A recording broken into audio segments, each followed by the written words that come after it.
Jiko dikabia mapuni nyani chineke no gende sona efewe na kushala nyina ina koza hanso ya mkuni nyanya na jama we anyana ge farusi okonane ge dole kali nyani mekele kama mbona kaya obia mrendi nden so na kiri na kushala ndiro padi ndo ndina ko kole no totwa nyaba no wanene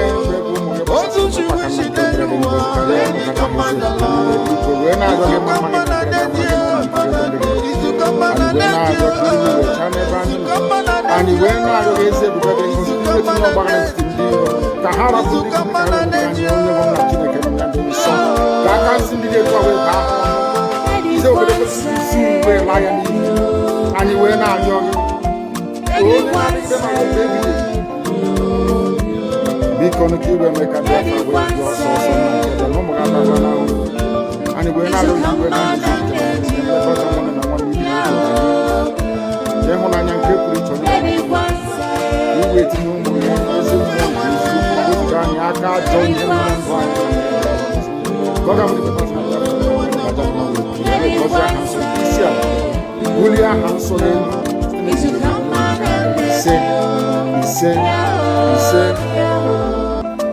But you know what? I would like you to believe that someone is the cause of it.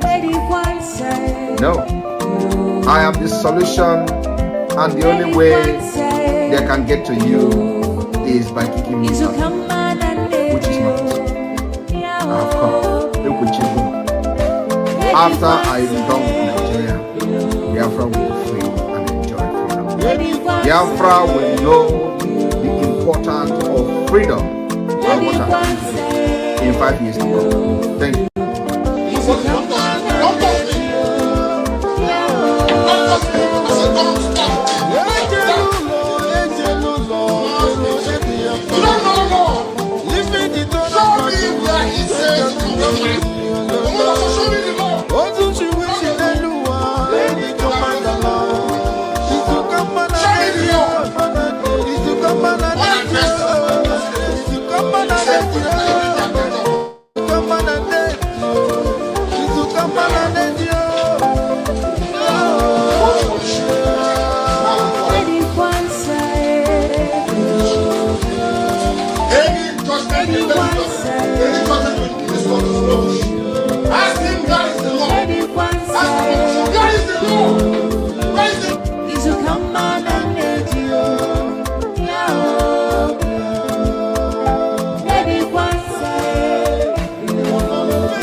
Very oldest language on the face of this earth. Jiko dikabia mapuni nyani chineke no gende sona efewe na kushala nyina ina koza hanso ya mkuni nyanya na jama we anyana ge farusi okonane ge dole kali nyani mekele kama mbona kaya obia mrendi nden so na kiri na kushala ndiro padi ndo no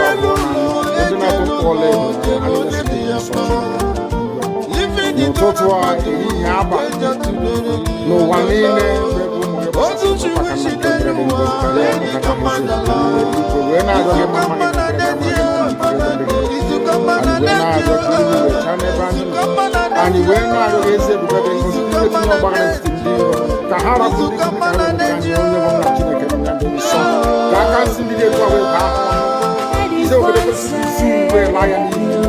and you were not young.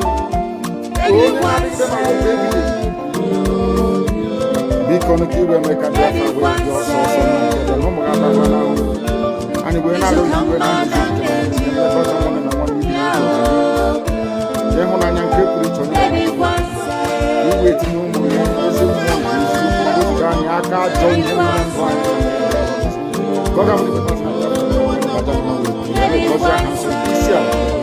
Julia Hanson He said. But you know what? They would like you to believe that someone is the cause of it. No. I am the solution, and the only way they can get to you is by kicking me out, which is not possible. I have come. Look with you. After I am done with Nigeria, Biafra will be free and enjoy freedom. Biafra will know the importance of freedom and what happens in 5 years to come. Thank you.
So you keep on supporting evil in the zoo, the more your land will be taken from you.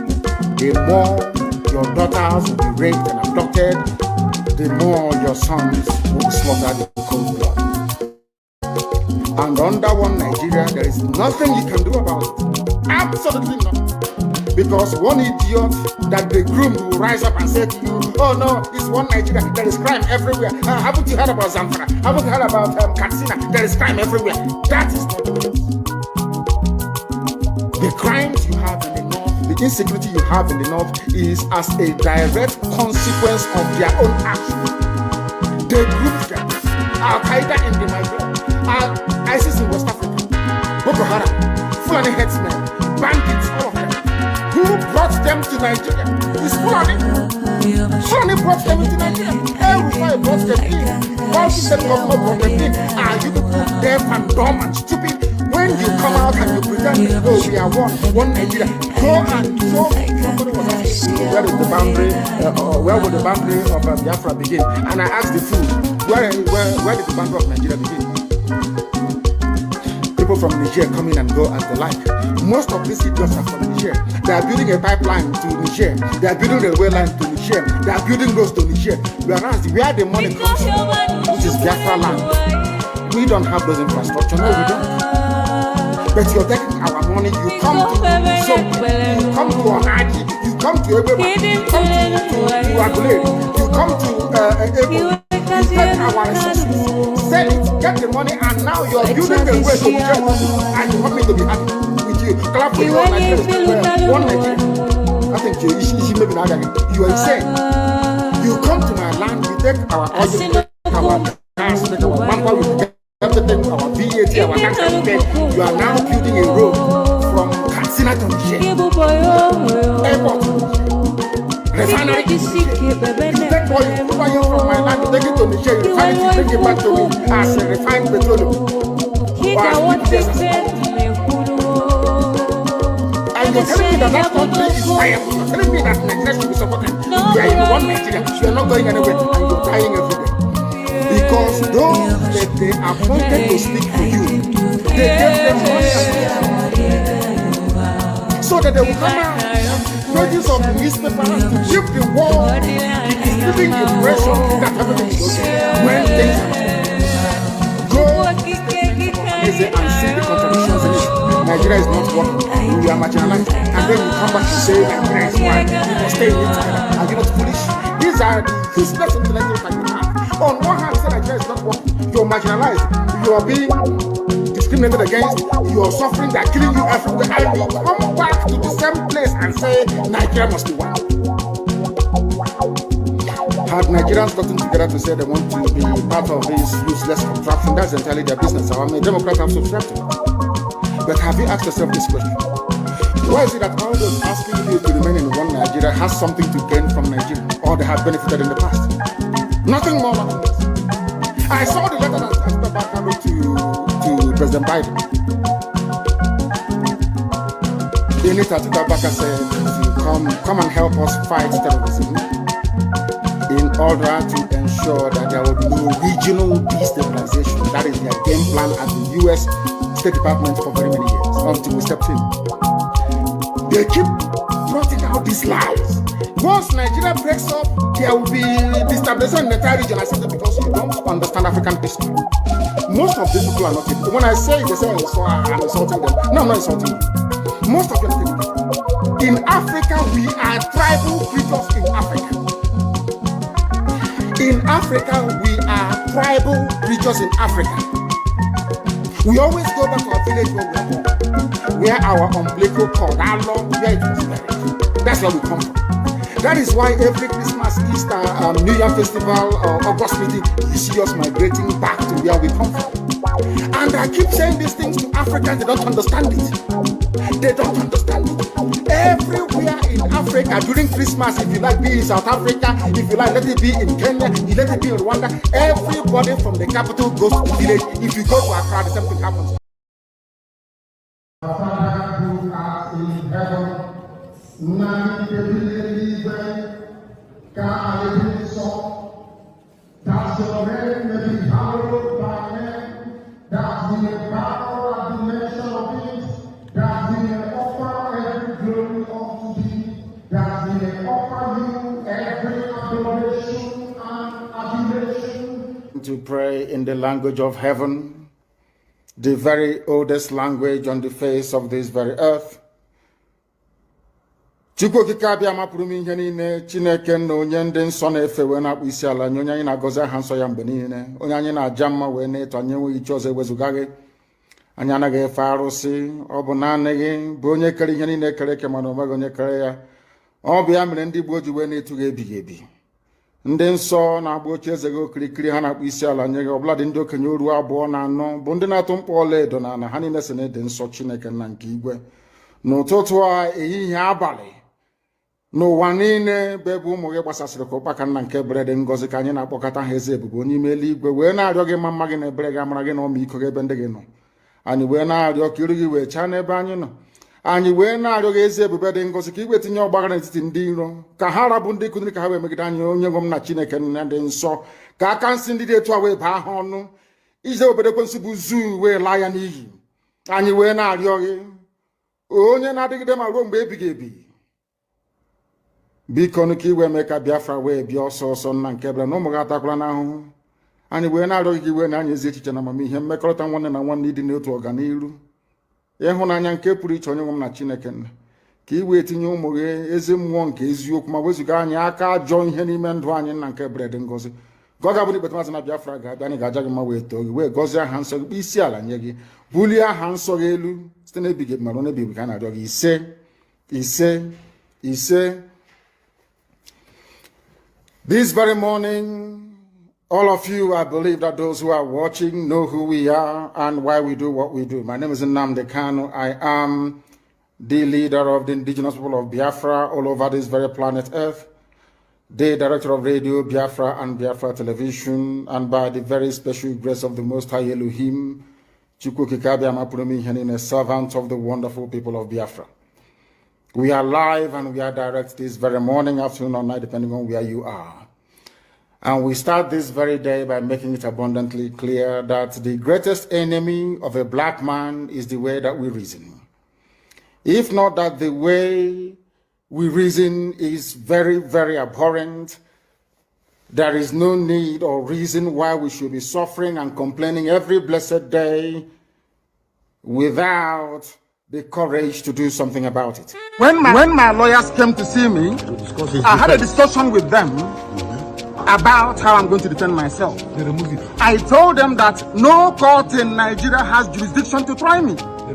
Because since this offense was committed in England, so they said, it's only a UK court that can give a Nigerian court the authority to proceed, isn't it? Based on that, they now amended the charge again and removed London. Location of the broadcast.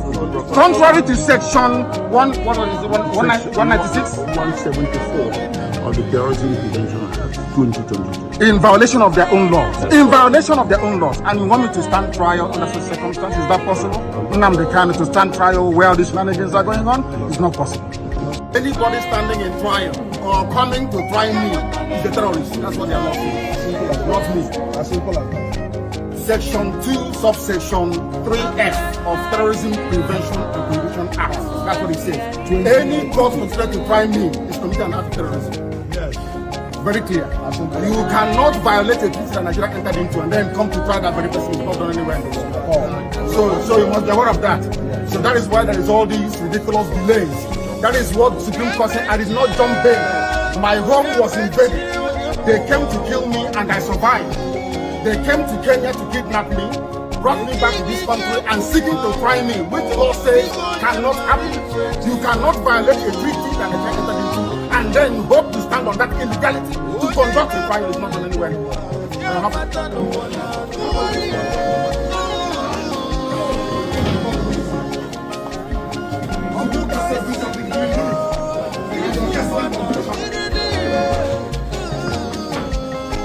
And you wonder why God cost you.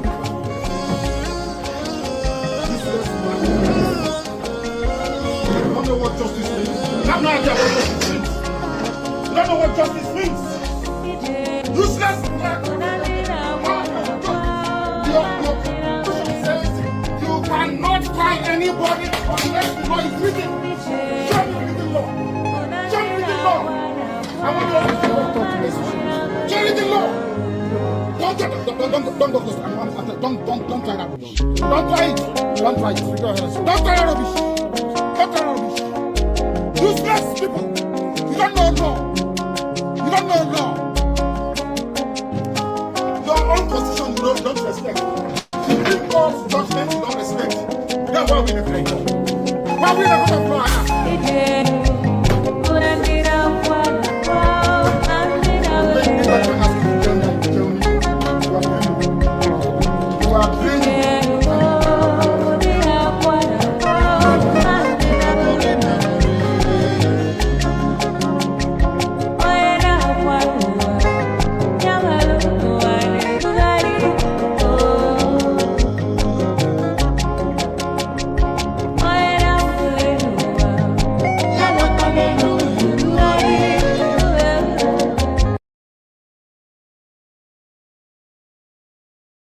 Must be defended at all cost. At all cost. It is the land of God, given to his children for their eternal habitation. We may have failed in the past to recognize this very fact, but now that this generation has come, there is nothing anybody can do to stop us from restoring the kingdom of God upon the face of this very earth in the land of Biafra, without apologies to anybody.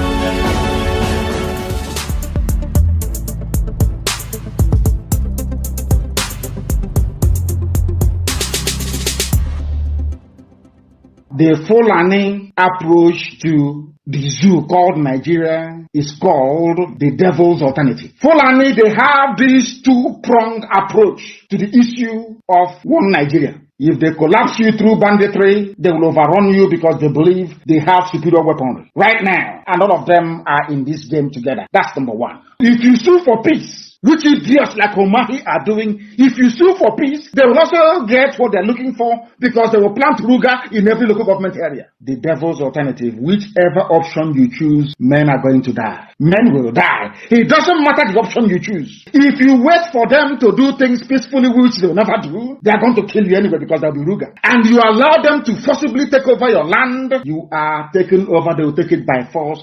And Fulani will plant their people in your local government areas. That in the next 100 years, you'll be hearing about Olo Emirates. And then we'll be like Hausa people. Our grandchildren will now ask their parents, what happened? They will tell, oh no, there was somebody called Hope. He was playing politics. He loved Nigeria. That was one called Umahi. He loves Fulani. He used to be our brother. But then we are gone. As a race, we are finished. And I said to these fools, Fulani Caliphate is dealing with you people, but you don't know it. They are like the vulture. Nigeria is pregnant. If Nigeria dies during the pregnancy, they benefit. Nigeria gives birth to the Aruga, which they want, a new Nigeria, which they want, is also to their benefit. The only people aiding and abetting them are these quislings, the fulefus from the East, intellectuals, and sophisticated morons from the West. Juku negotiated restructuring. What happened? They came back and they said no. Ojukwu said, okay, so you want to continue to kill my people all over the place? No.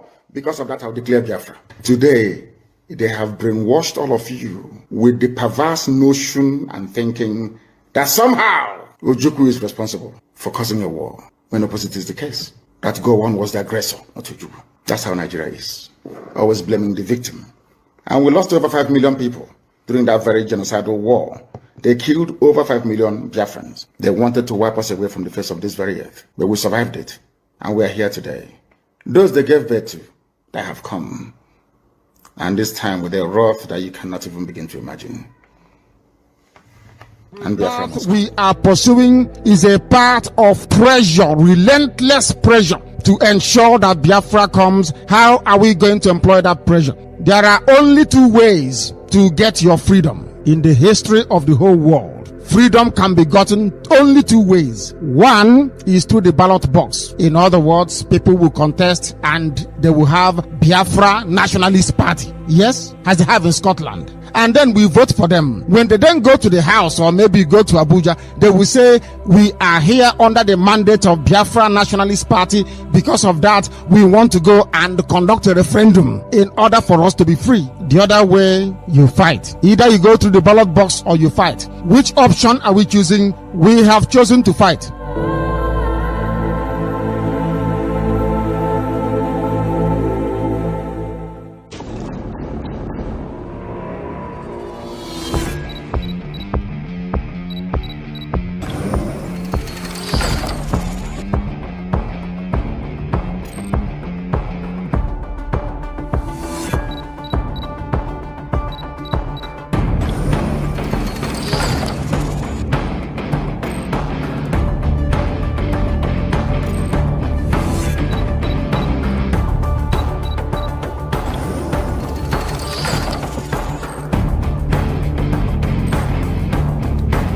We, the Biafrans, call the Finnish authorities to release Mazi Simon Ekpa immediately.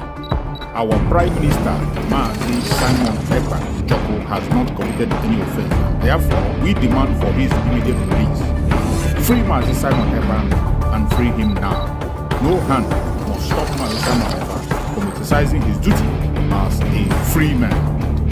Free Mazi Simon Ekpa. For those of you who do not understand what we are doing, we are fighting for our freedom. And I believe that everyone in this life and in this world, wherever where you are, the country where you reside in, have a history.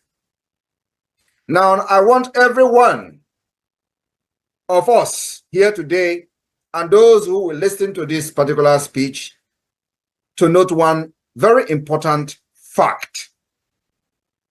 Nigeria state came into being through conquest.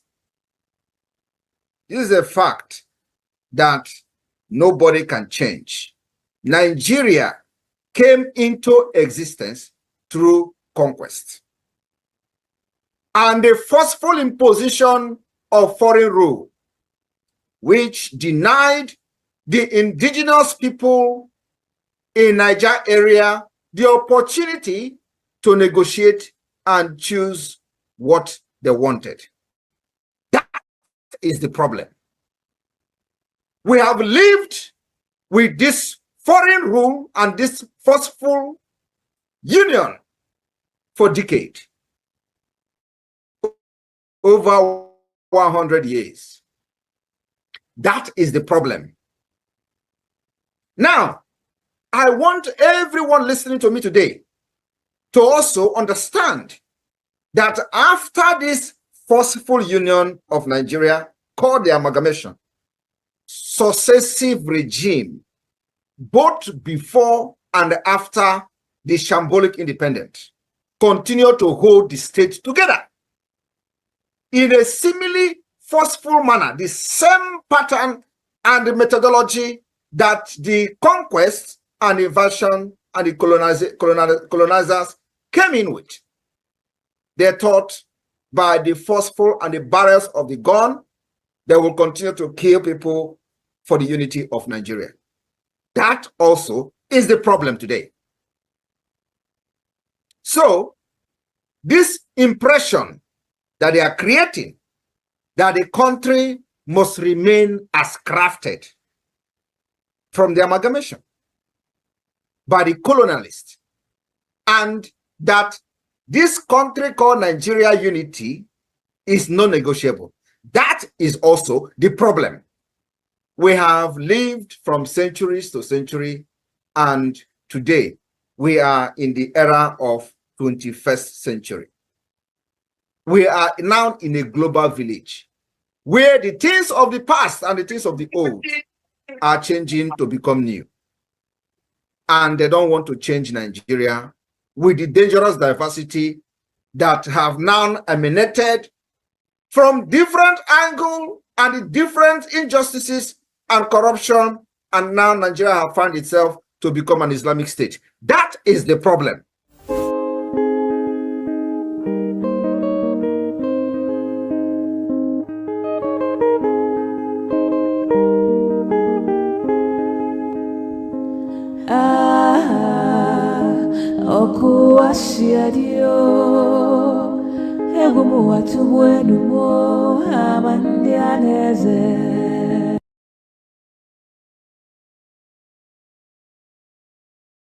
People, you know, all these years when they were conquering you, Hausa, they said Hausa Fulani, we are Hausa Fulani.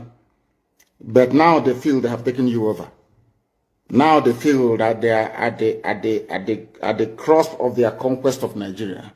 They are now floating a radio station, no longer in Hausa language, but in their native Fulani language, Fufude. What does that tell you? As an average Nigerian, I wonder when, maybe there's something in the cow. You know, they have sex with cows, and after that they sell it to us and we eat. Maybe that is when they... In heaven, hallowed be thy name. Thy kingdom come, thy will be done on earth as it is in heaven. Give us this day our daily bread. The interviewer was asking for evidence. Let me now give you the evidence. It was us that translated this very evidence. Now it's all over the place. It's gone viral. Now let us hear from the mouth of the Fulani terrorist that the APC brought into Nigeria. Let us hear from them. Idan ba gwamnati ta daure man wanda yake cikin daji ya ta'addanci ba Allah ubangiji ya tsine ma Allah dauki rayuwa ta a wurin. Forever and ever, only a revolution can solve this very problem, because under a revolution, the powers that be, those that be making your life a misery, will be overthrown. Nobody will say it's a coup anymore. It is called popular uprising. Don't let anybody deceive you. Don't let anybody deceive you. And that is why today some soldiers are listening and they are resigning from the army. How can you be a soldier in the Nigerian army and your village is being occupied by Fulani headsmen? Imagine those from Oyo or Ondo serving in the Nigerian army. These are my Yoruba brothers who are serving in the Nigerian army. You are from Yoruba, you are serving in the Nigerian army, doing one Nigeria. But your village is being occupied by a Fulani. The same people you are serving, or you claim you are serving, your village is under occupation by them. And to make matters worse, those you are serving under their flag, one Nigeria, and the Arabic inscription, or should I say the motto of Ottoman Danfodio, to tell you how foolish Nigerians are. You don't know that the Nigerian emblem, the army emblem of Nigeria, is the motto of Ottoman Danfodio that he used to conquer Hausa people. You don't know that it is there. That's what they're using. You're fighting under the banner of your conquerors. Maybe in Sambisa forest. And now they are sending their advanced strike force into your village And you're doing one Nigeria. I'm a Nigerian soldier. I'm a Nigerian army. That is why I commend the 127 soldiers that have resigned so far from the army. If you don't do these things I'm asking you to do, you will, when the time comes, as I'm telling them now, remember 2015, remember 2014, remember 2013, I told you all these things. I told you what was going to happen, and now they have all happened before your eyes. You've seen it. I'm warning you now. If you're serving in the Nigerian army, and you think you're loyal to Buratai, you think I'm serving my Nigeria is not a fatherland or motherland to anybody. Nigeria is not a motherland or fatherland to anybody. Nigeria is purely a British creation. A British creation. Because if Nigeria was to be a nation or country, there is no way those that call themselves the presidency Asoro can come out to support illegality in Ondo State. Because they know they are doing it for that. Why do you think they want to avenge and revenge for Sir Ahmadu Bello? Why? They knew that Ahmadu Bello and his people, so to speak, were fighting for them. They understood that. At the time, the Hausa people thought that the Fulani was fighting for them, but today it's very clear. I asked you a simple question when I began. Are you hearing Hausa Fulani anymore? No, it's only Fulani, because they have taken over the entire corner. That is one thing you need to understand. People must begin to appreciate this. If you are in the Nigerian army and you're serving the Nigerian army, you are only paving the way for the conquest of your village, the rape of your daughters, and the abduction of your mothers. I'm telling you this. You are in the Nigerian army, yes. But what the Fulanis have got in store for you is to overwhelm and to conquer you. I feel sorry for those of you who are so foolish that they cannot reason very well. There are people who are, I won't use too much grammar because a lot of people are watching, mothers are watching, grandmothers are watching in the villages. People who out of cowardice and self-hate think that Nigeria somehow can be won. But all of you know that Nigeria is an Islamic country. I'm sure you're aware of that. All of you also understand the intentions of the Fulani. Oh, if you want the presidency, you have to work for it. Tinubu, you must work for it. How is Tinubu working for it? You must condemn anybody who comes out to speak against our people in your forest. That is what they are doing. Some of you don't understand it, but we do. Some of you do not understand what is happening, but we do. And that is why we are here to tell you. The real terrorists in Asarok, they have dropped them. And now presidency is telling you, you cannot touch them. But these are people killing people in Yoruba forest. No, you cannot touch them. A whole presidency to tell you that every Fulani man is in on this. Their foot soldiers are Mieti Allah. Have you all forgotten that they gave Mieti Allah 100 billion? Have you all forgotten? No, typical Nigeria, nigger. Have you all forgotten?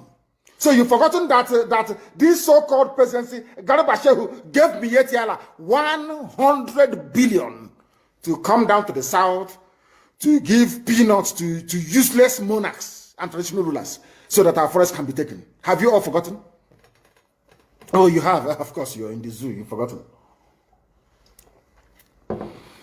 Did they give 100 billion to any other organization? Did Asorok give 100 billion to any other group? Why would a government give 100 billion to a bunch of terrorists and openly claim that they are stakeholders in the government? That is why government can come out openly without shame to support terrorists in Yoruba forests. Let them come to our land and they will see. I know the game they are playing. There was this stupid video that is in circulation. You know that they can't attack ESN. They can't. They have no moral ground.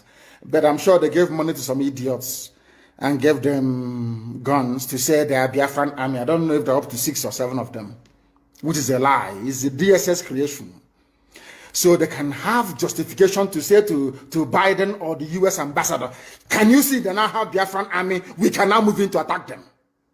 Anybody, if you are involved in that video, take a walk. You want to give Fulani Janja with the reason to invade our land. That's what you're doing. But we shall get to that later. Anybody involved in the circulation of that video is a gunner. I'm telling you the truth. And those that made it. That is how people behave because they don't understand the game plan of the Fulani. People are very foolish. Fulani will come to you and want to use you and you succumb because you have greed, envy, and jealousy inside you. Which one again is Biafran Army? I'm asking you. From where? How many people? The day I will bring out the Biafran Army, we number over 200,000 standing. Reserve is over 1 million. Some bunch of idiots somewhere because you're serving your Fulani Janjaweed masters. We'll get hold of all of you. Check out Uno. We know the bad eggs when we see them. We warned people against voting for Buhari in 2015 when he was still alive. The same Buhari died in 2017. People, all of you know that Buhari is dead. Today he's young, tomorrow he's old. You see his hand is fresh today, tomorrow. Nobody knows who is who anymore. All of you are there, but because it's the turn of your village. Your brother is a senator. Your sister is a House of Reps member. You don't want to lose that money that is coming in every day. You come out on social media and you're talking rubbish all the time because you're a black person. You don't understand. There is something called economies of scale.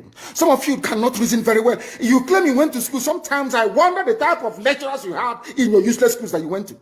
I wonder, honestly speaking. Because you and your family, you are benefiting. Somehow you think that life is okay for you. Because of the level, or should I say the poverty of ideas inside you. Any day your relative goes into the farm, the Fulanis will kill them. All you can do is to lament. Say things are bad, though, and you go and you sleep. And nothing gets done about it. I am very, very grateful to Almighty Elohim.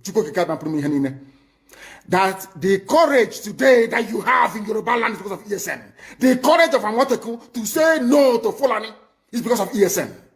Because of Eastern Security Network. That is why they found the courage to say no to Fulani. If not, they will not do it. After all these years, without the should I say all these months, without the coming of ESN, as Amoteku said, we are going to flush out Fulani headsmen from our bushes. Never.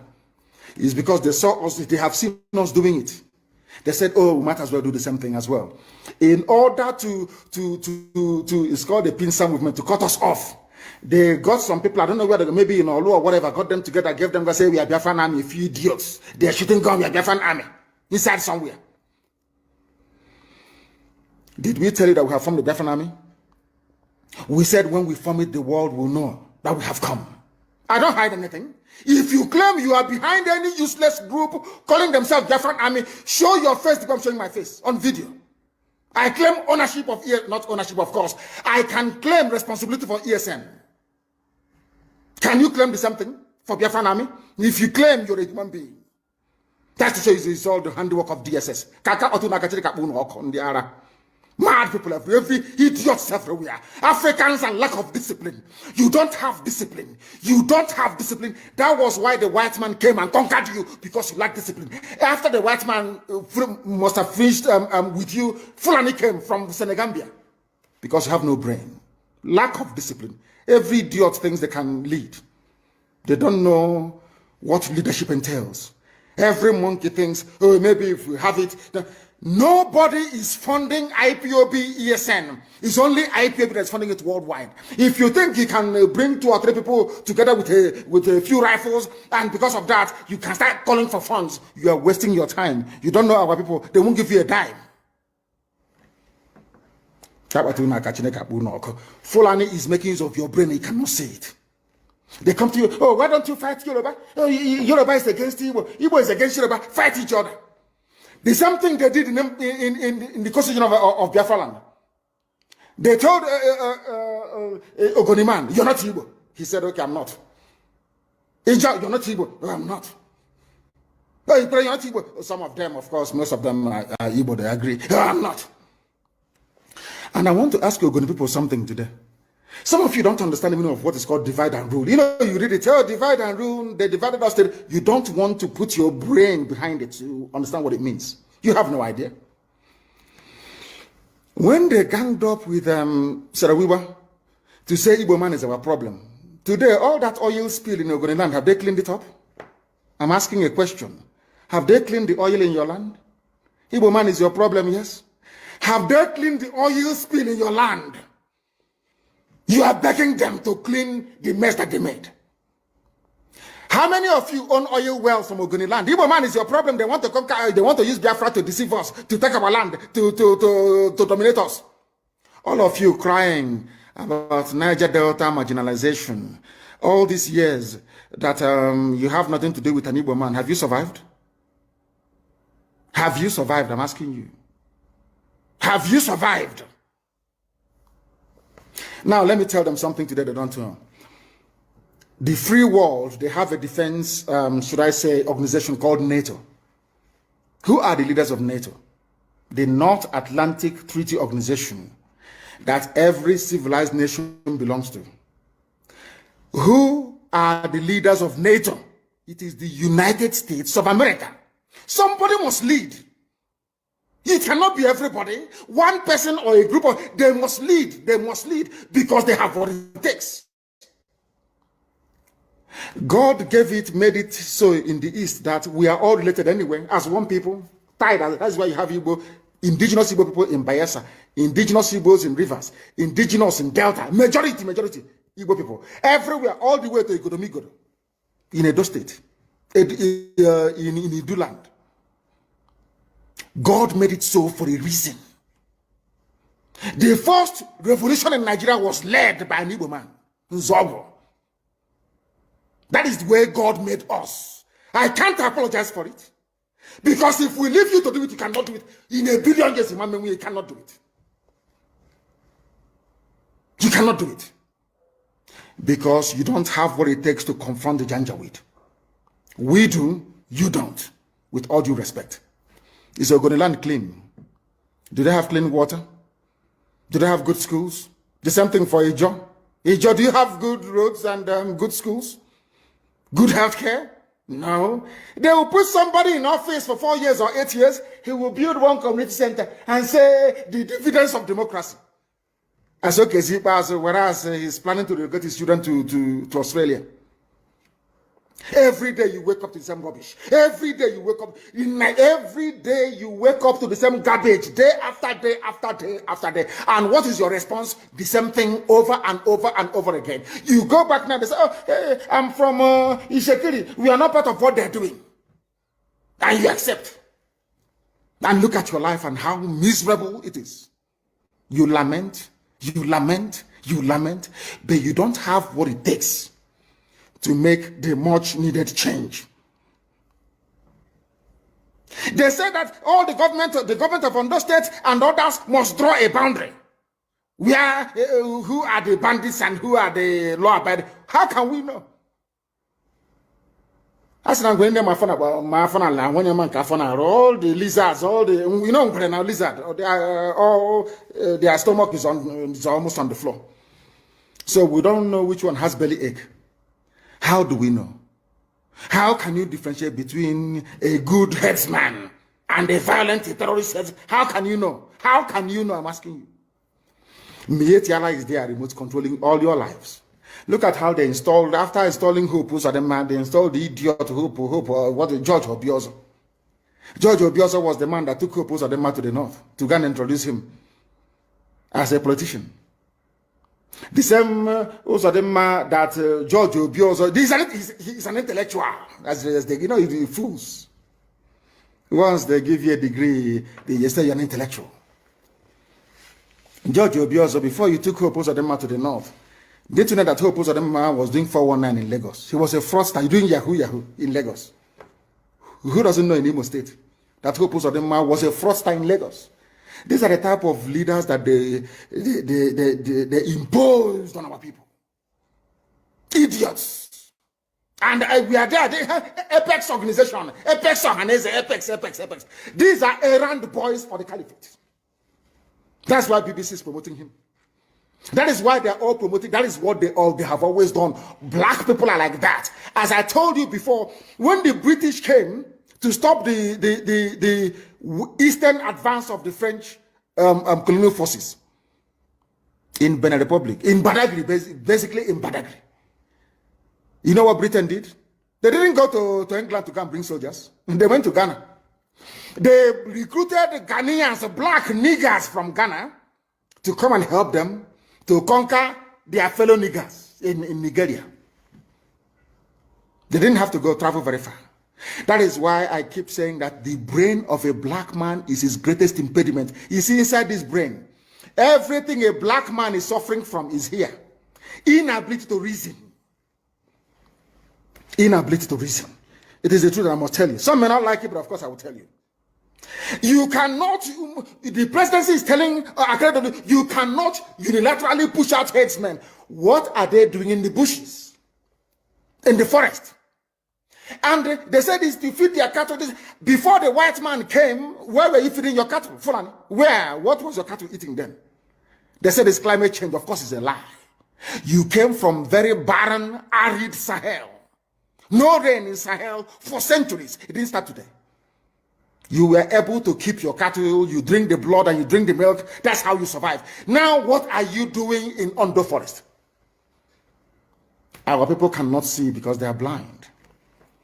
People cannot see because they are blind. But we are here to open your eyes. We are here to open your eyes. The time now is exactly 4 minutes past 9.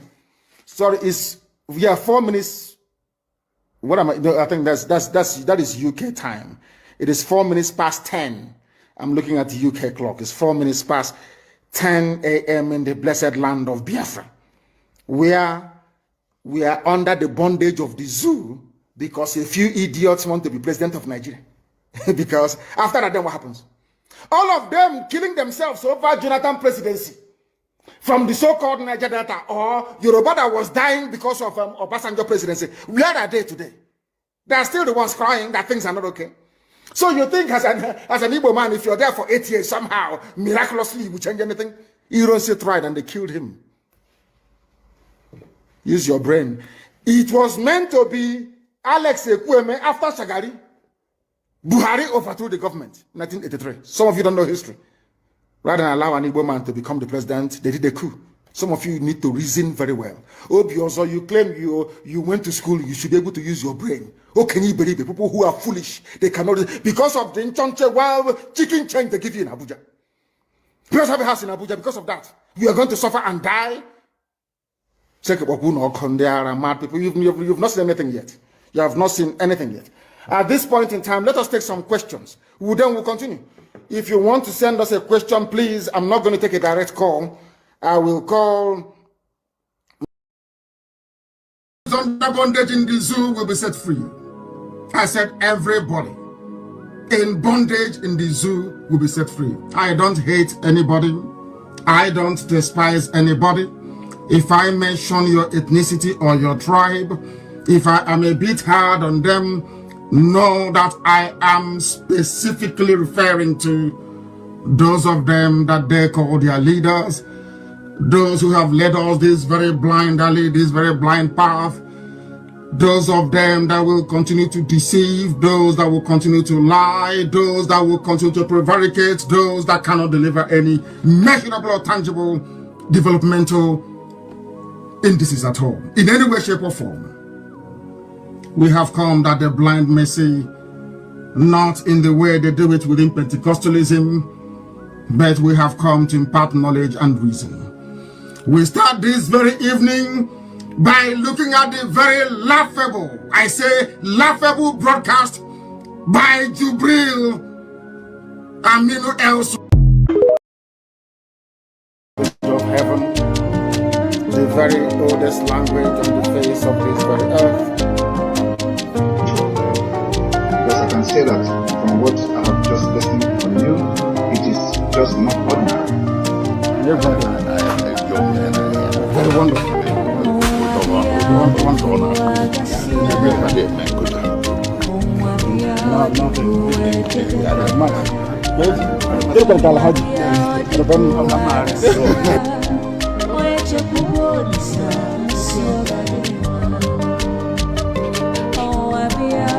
When my lawyers came to see me, I had a discussion with them about how I'm going to defend myself. I told them that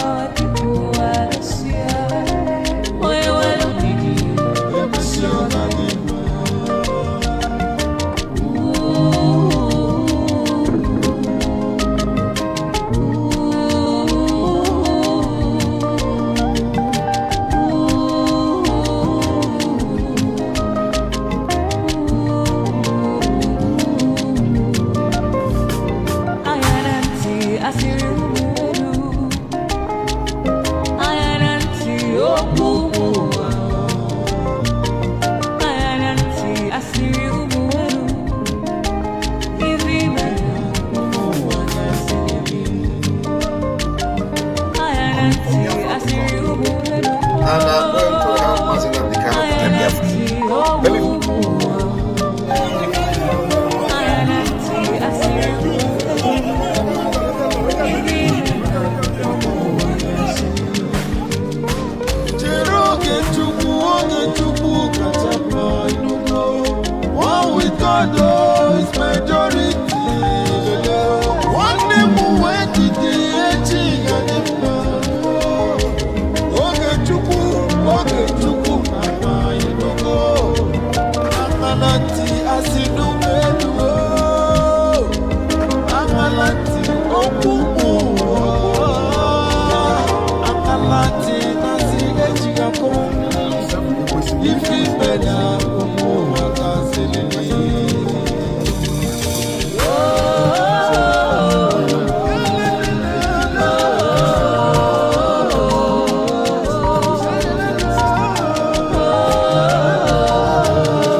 Welcome, everyone. Thank you for joining us.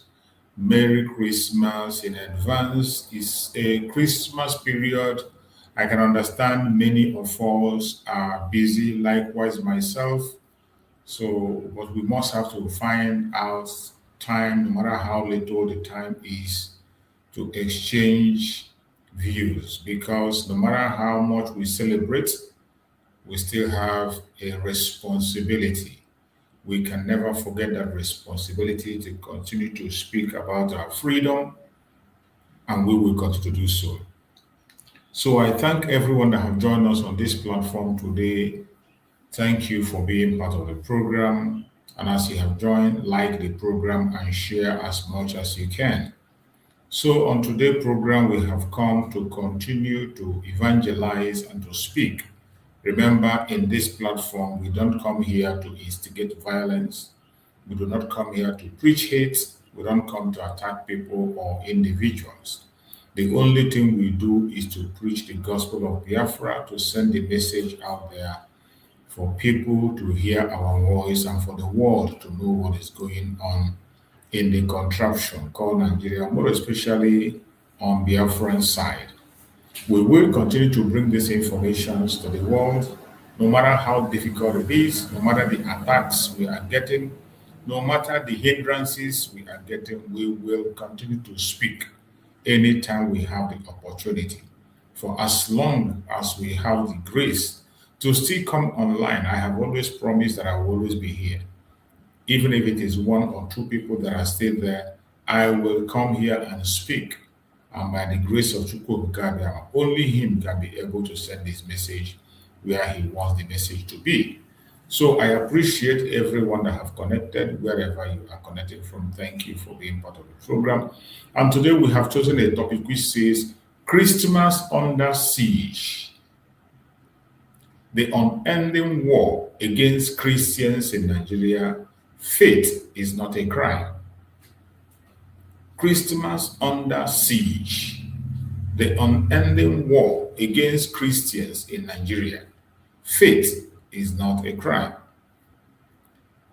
We are going to try as much as possible to run this very topic today, and we will not take much of your time. We will be as brief as we can to cap up all these informations to keep you awake, because it is very important we keep the memory of our freedom alive. No matter what happens, we must keep the memory of our freedom alive. Whether our supreme leader is here or not, whether our prime minister is here or not, we will continue to speak, we will continue to talk. Continue to encourage the few that are still standing, because we know that many have grown cold. Many have grown cold because of the nonsense that is happening everywhere, because of the distractions that is happening, because of the gossips, because of the infighting, because of the disrespect and indiscipline that is abounding today, because of the deceit that we are seeing today, many hearts have grown cold. People are no longer very enthusiastic as they have been always. But for now, we will continue to encourage those that are standing to continue to stand. Do not give your faith up.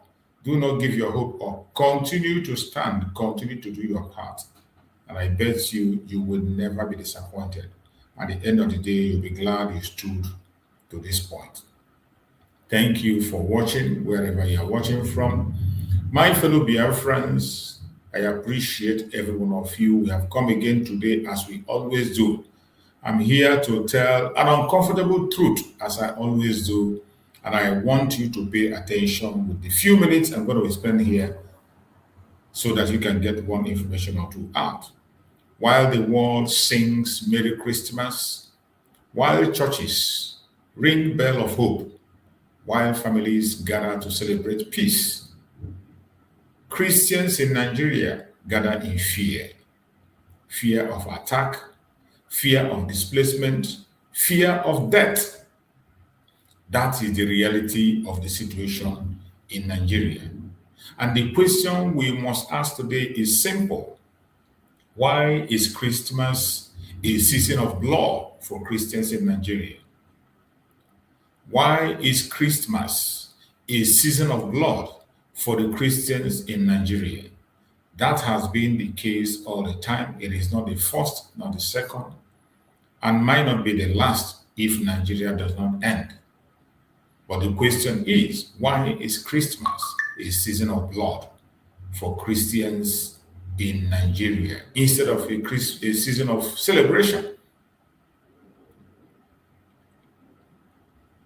We know that Christmas should represent peace. Christmas represents love. Christmas presents the celebration of life. That is what it's supposed to be. This is supposed to be a season of peace, a season of love, a season of celebration of life. But in Nigeria, Christmas has become a season of heightened insecurity.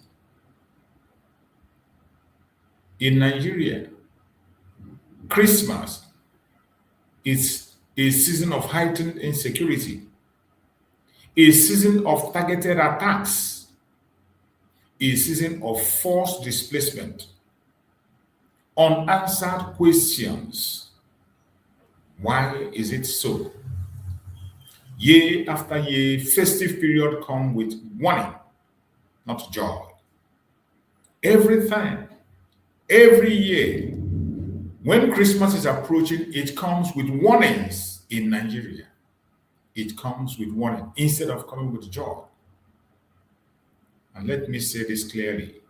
This is not coincidence. It is not coincidence. In case you think it's coincidence, it is not coincidence. This is not random insecurity. This is a pattern.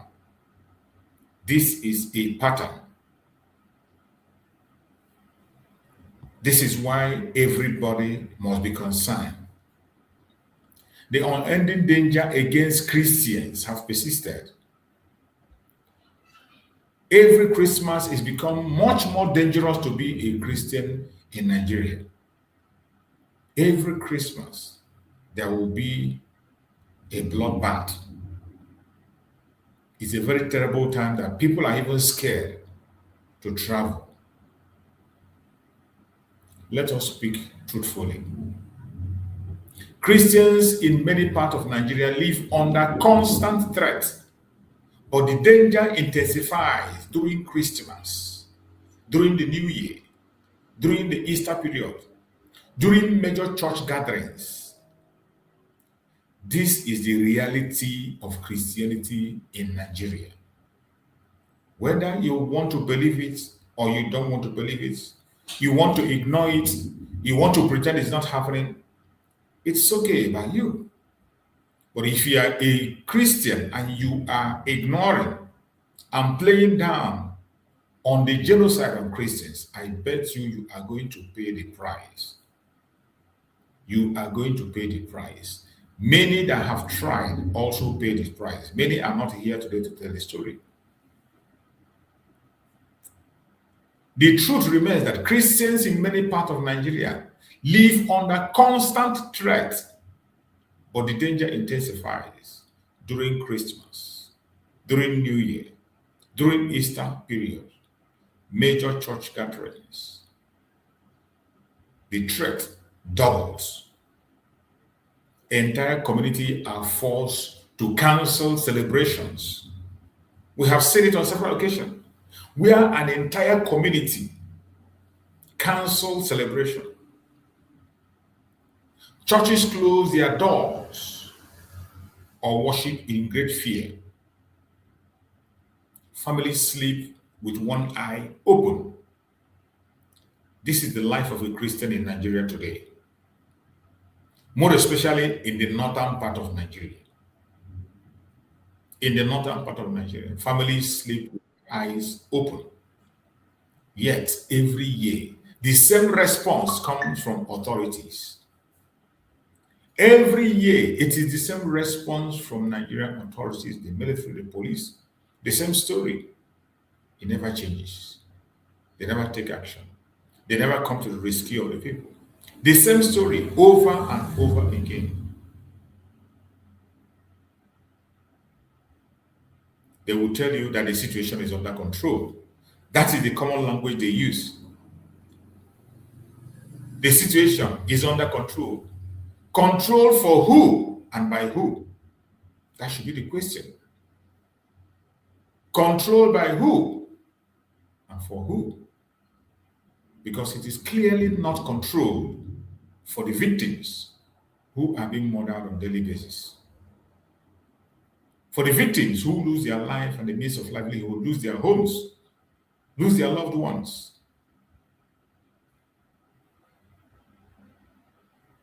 It is clearly not controlled for the victims. That is why we will continue to speak and talk, more especially at this point in time, a festive period. Wherever you are in that contraption, you must be very careful, more especially in the northern part of Nigeria. You must be very careful. Stay safe. Guide yourself. Protect yourself as much as you can. And we are calling on the United States to hasten up if truly they want to protect the Christians. This is the time. If the United States are serious about defending humanity in Nigeria, this is the time. There is no other time that is much more right than the time that we are in now. The same thing is happening in Biafra as we speak. Attack will also intensify, but for the fact that 99% of the people in the old South Nigeria are Christian, they find it difficult to penetrate. They still come in military uniform and carry out their operations. Today, the report we are hearing is that even the NSA is supplying ammunition to the Fulanis. Unbelievable. Unbelievable. Tell me how you can be secured in such kind of a place. Every day, government hypocrisy is exposed more and more. Every day, Nigerians come out and they claim, the government come and claim, there is no religious targeting. They shamelessly come to the national TV and tell you there is no religious targeting. There is no systemic failure. Insecurity affects everyone equally. These are the common language you hear on their national TV by the government. They push this propaganda. They use different media networks, including social media. They pay people on social media to go ahead and speak these lies. They will tell you there is no religious targeting. Even though there are so many evidence, some that we have seen just recently, we had 12 Christians we are buried. There was televised and covered across the board. Numerous attacks on churches and pastors who were caught and beheaded. We saw all. But yet, Nigerian government will keep on denying there is no religious targeting. There is no systemic failure. Insecurity affects everyone equally. And people believe these lies. But fact tells a different story. The fact on the ground tells a different story. But facts tell a different story. When warnings are ignored, when perpetrators walk free in that contraption, when you send a warning, you saw recently even an NGO, an organization from all the way to US, are on the ground giving information to the government, telling the government of the impending attack.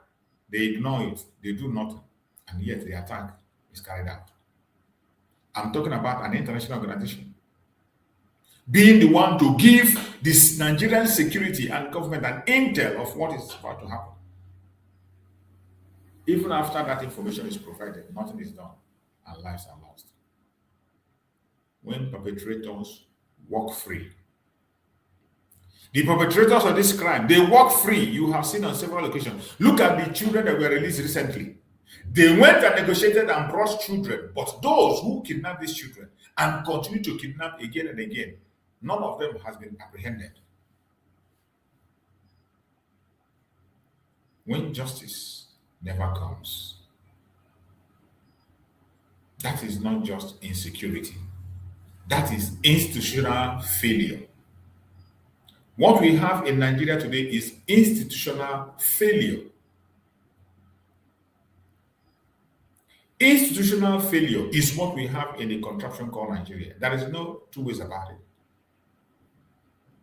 And when failure is repeated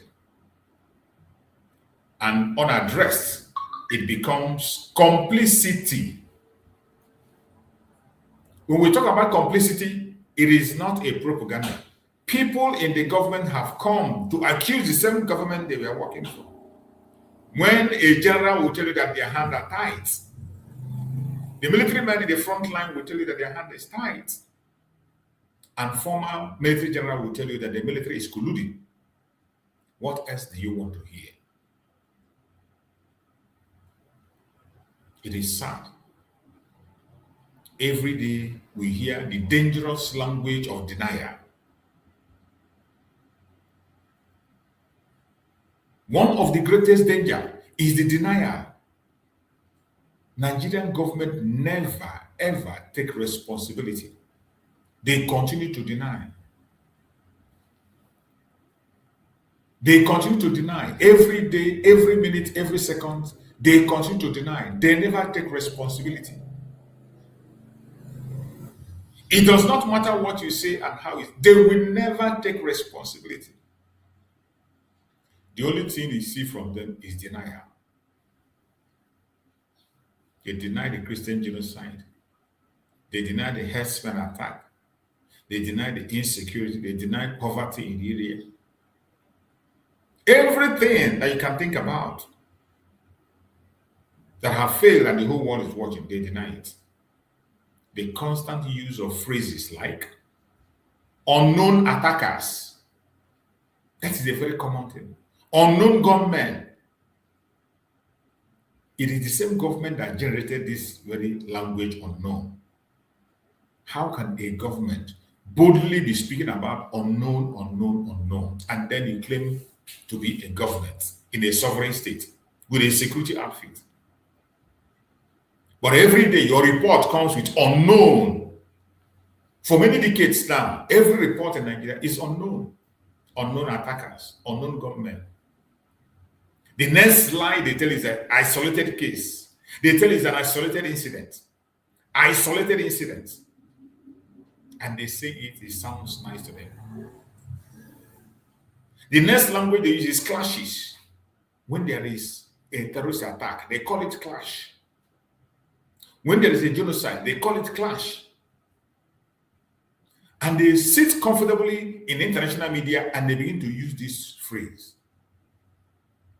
to play down on the seriousness of the situation in the nation. That can only be described as complicity. It is no longer a doubt, may be or maybe not. No, it's a fact. These words sanitize suffering. They turn human lives into statistics. They erase accountability. They protect the guilty. Let's be clear. Naming injustice is not hatred. Each time we come online, we call out their injustice and we name it, call it what it is, call it by name. It is not hatred. You can decide to interpret it the way you like. It is up to you. Who cares? It is not hatred. Demanding protection is not extremism and will never be extremism. Feel free to name it whatever you want, term it whatever you want. It is not. Calling for accountability is not division.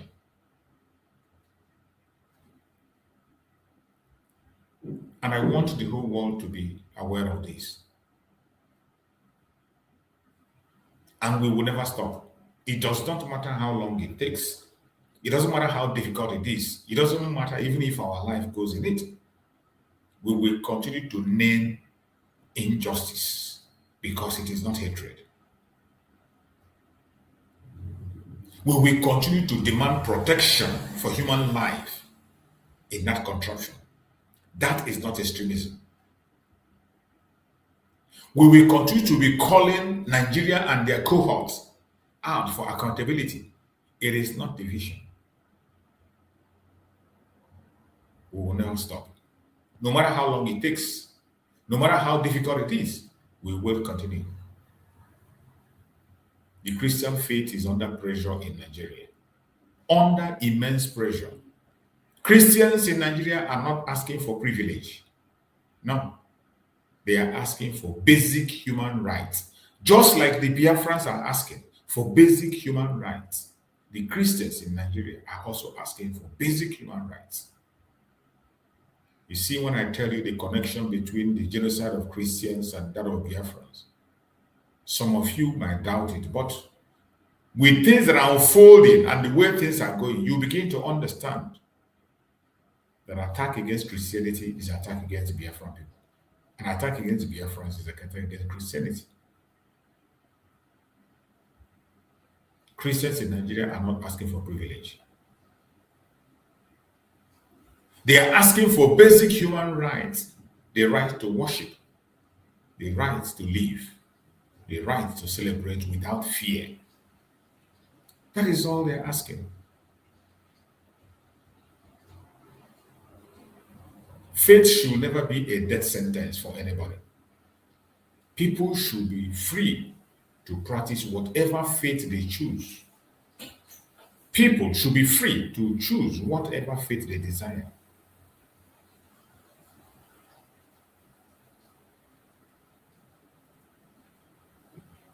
No group should feel abandoned by their own country. No group should feel abandoned by their own country. It's not supposed to happen. But that is the situation in Nigeria. The Christians have been abandoned. The Biafrans have been told for a long time that they are not part of the country, and they accepted their fate and they left.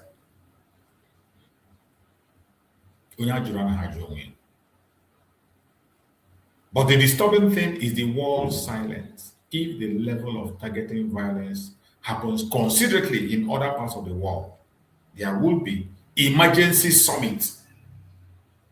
There is no doubt about it. If this level of targeted violence happens consistently in other parts of the world, there will definitely be emergency summits. There will definitely be sanctions. There will be international outrage. But when it happens in Nigeria, the entire world turns a blind eye. Simply because it's a black African nation. Because it serves their interests and makes the resources continue to flow for them. When it happens in Nigeria, the world goes quiet. The world goes quiet, and silence is powerful. Silence gives permission. Silence emboldens evil. And the silence of the world have allowed insecurity, terrorism to continue to grow in Nigeria. The silence of the world have given permission to terrorism in Nigeria. The silence of the world have emboldened evil that is happening in Nigeria. That is why I will never be silent. That is why I will continue to talk. I don't care if nobody is listening. I will continue to speak. Even if it's for 1 minute or 2 minutes, I will continue to speak.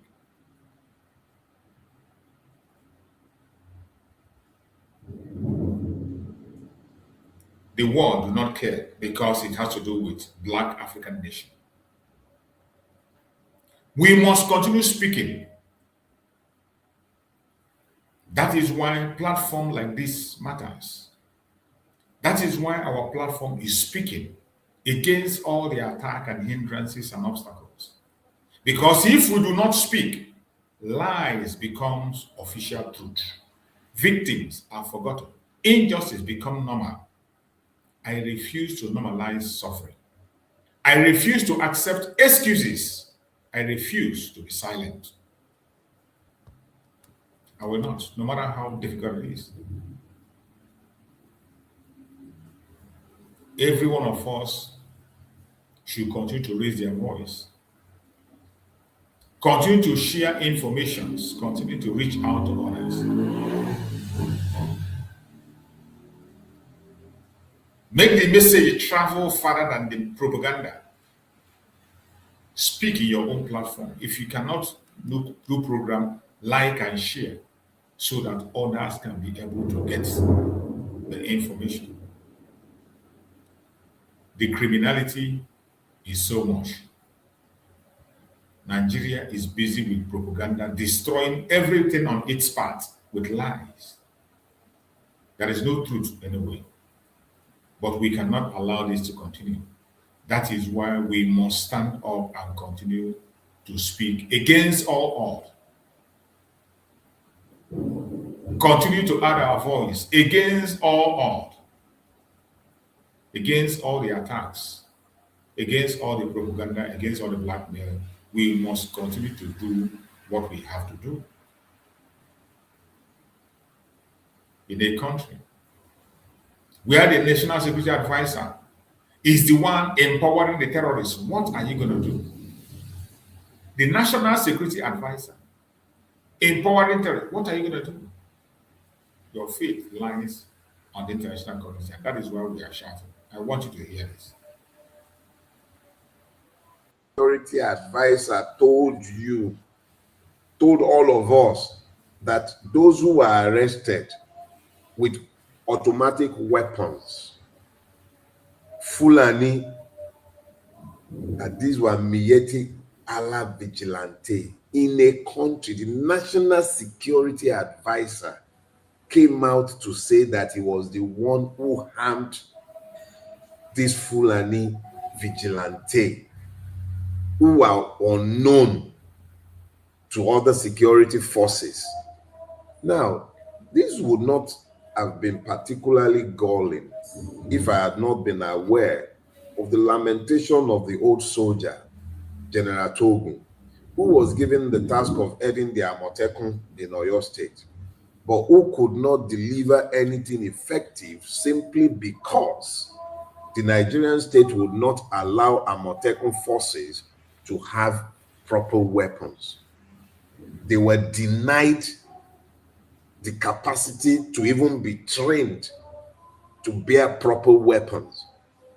But the same state, in the same country, the National Security Advisor is arming Fulani vigilante. You have heard it not from me, you heard it from a one Nigerianist. And the National Security Advisor himself is one arming the Fulani terrorists. Now tell me, how can the country be secure if the National Security Advisor is arming terrorists? Who else is safe, and who is going to save you from the hand of these terrorists? These are truths that we cannot continue to allow to hide. The criminality in Nigeria is growing more and more every day, and we must continue to call it out for what it is. While the mass burial was ongoing, the terrorists advanced to attack another village under this Fan district, because all these houses are the settlers of Fan, the native inhabitants of Fan. But where the terrorists came from, the people that came and the terrorists that came and perpetrated this act from that settlement beside that hill, that's where they base. And it was from there they came straight to this point, having known that people are carrying out their lawful mining activities here. So they came in the night and moved straight to this point and perpetrated the heinous crime, and still went back because it was serious shooting, and so nobody could come out that night for any intervention. Yes. So until when they had completed their distance, and then they went back to that place. And then a day after the burial, that was on Saturday, we got a call that they have brought in another set of armed men and stationed them at first. I personally called the Chief of Staff, Brigadier General St. Long, who is the Chief of Staff of Operation during peace, that this is another information we have gotten, that this terrorist element have been brought again, in one Fulani settlement, and that they will advance to any nearby native community to carry out similar act of terrorism.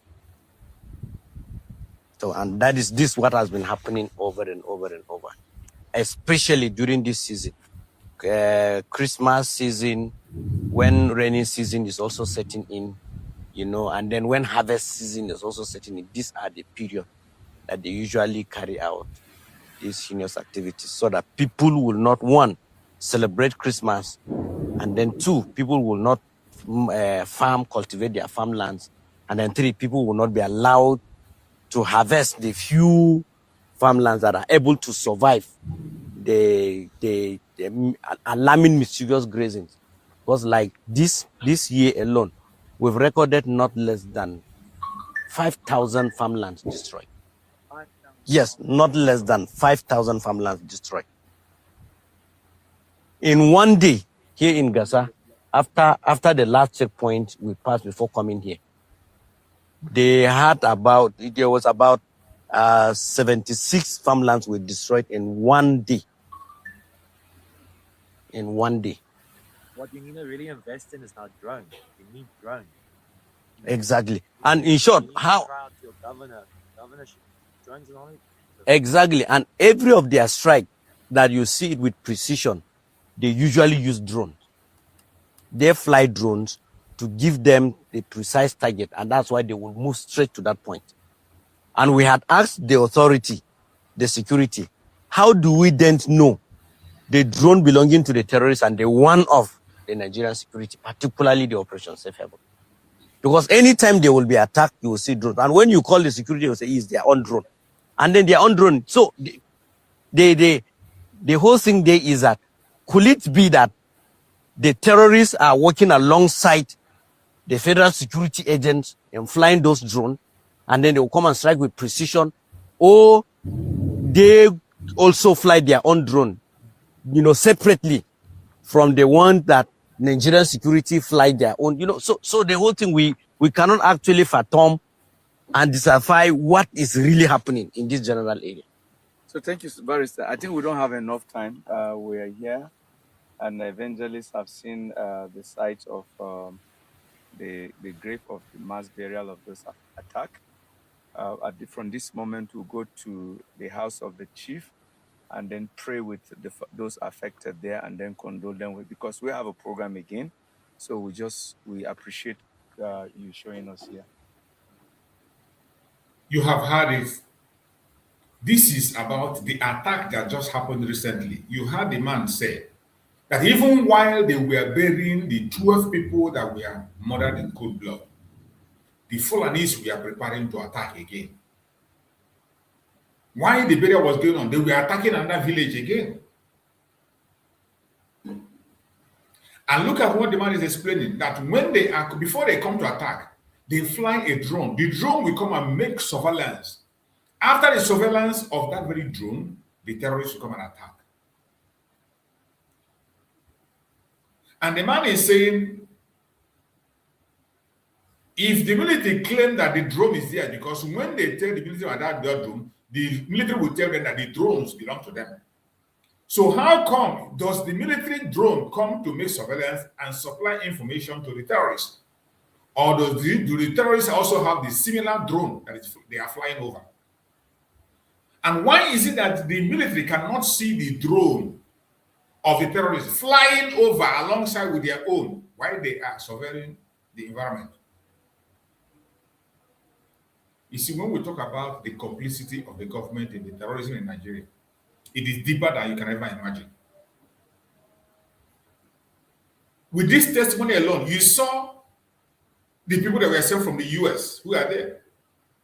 Those people are delegates from US again that came to witness that very 12 people that were buried. When they get this kind of a report that the terrorists were flying a drone, and when the villagers saw this drone, they called on the military, and the military said, "It is our drone." Only for the next minute, the terrorists will come and attack. And the man is asking, does it mean that the terrorists have their own drone, military have their own drone, and each one is flying their own at the same time? Then I'm asking, how can the terrorists be flying a drone in an area covered by the military, and the military cannot be able to bring down that drone or see it? The answer is simple. Nigerian government is involved in the terrorism in Nigeria.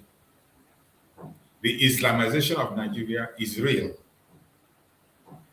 There is nothing you can do to stop the terrorism as long as you are working with Nigerian government. The northern part of Nigeria is ready, more than ready, to establish a caliphate. Allow them to establish a caliphate, or you face the consequence. This is a fact. Take it or leave it, believe it or not, it is a fact. A bitter truth. Where the must continue to tell. A bitter truth that we must continue to reveal. And that is why we come online every blessed day to make sure that this truth is not hidden. We want to make sure that this truth is not hidden. Let us hear what they have to say in Arise TV in their own confessional station.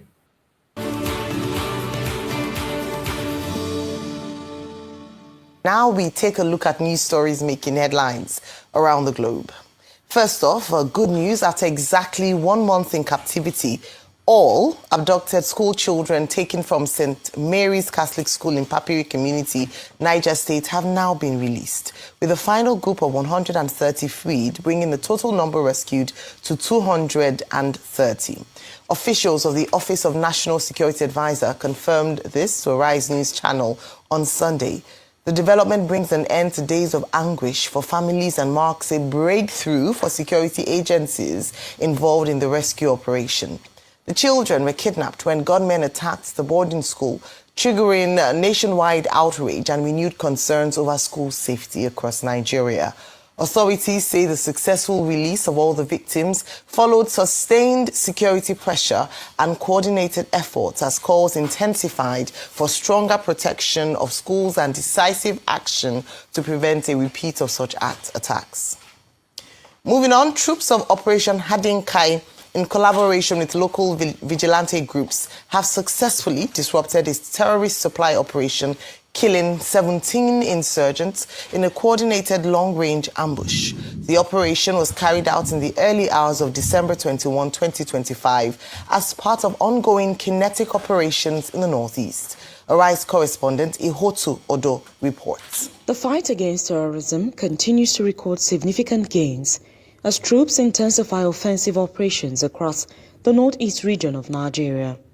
According to a statement by the Media Information Officer, Lieutenant Colonel Sani Oba, acting on credible intelligence about the movement of logistics supply by suspected ISWAP elements, troops of Operation Hadinkai, working with members of the Civilian Joint Task Force and local hunters, moved to an identified interception point between Sojiri and Kayamla villages on the night of December 20, 2025. At about 2:24 a.m. on December 21, suspected terrorists arrived at the location on bicycles, conveying various logistics items, confirming earlier intelligence reports.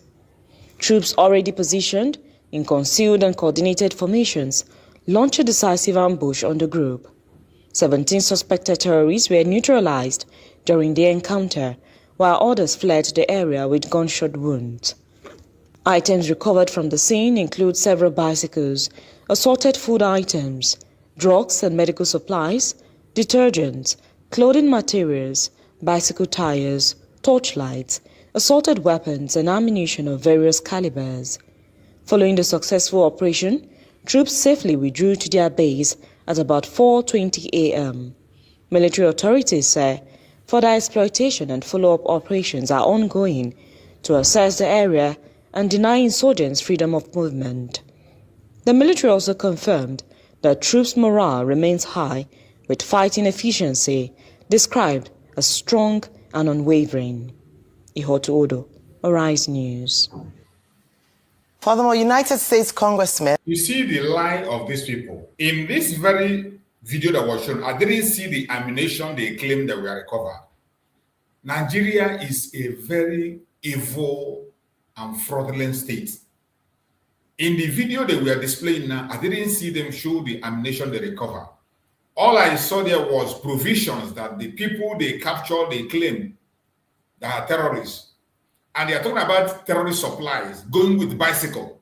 The terrorists that we know that have convoy, the terrorists who know that people that they supply them with tanker of fuel, a tanker supply them fuel. Terrorists that we know that they have motorbikes. And some people are going to supply them things with bicycle. And you are showing us some provisions bought, put on the ground. Nigeria will never stop abusing people. But I think people are no longer stupid and foolish to listen to all these things. Look at the video that was shown. They claim that the arms and ammunition were recovered. I was expecting to see even the picture of those that were neutralized. We couldn't see their pictures. The ammunitions that were recovered from these terrorists that who were going for supply. The way they put the news that they were supplying, you wonder what they're going to supply.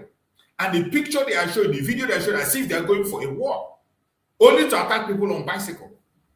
The same military that cannot attack a convoy of people. People will see when they are moving in convoy, they move with their arms and ammunition.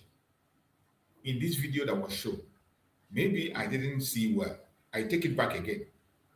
Maybe I didn't see well. I am looking forward to see whether I will see the ammunitions they recovered. While others fled the area with gunshot wounds.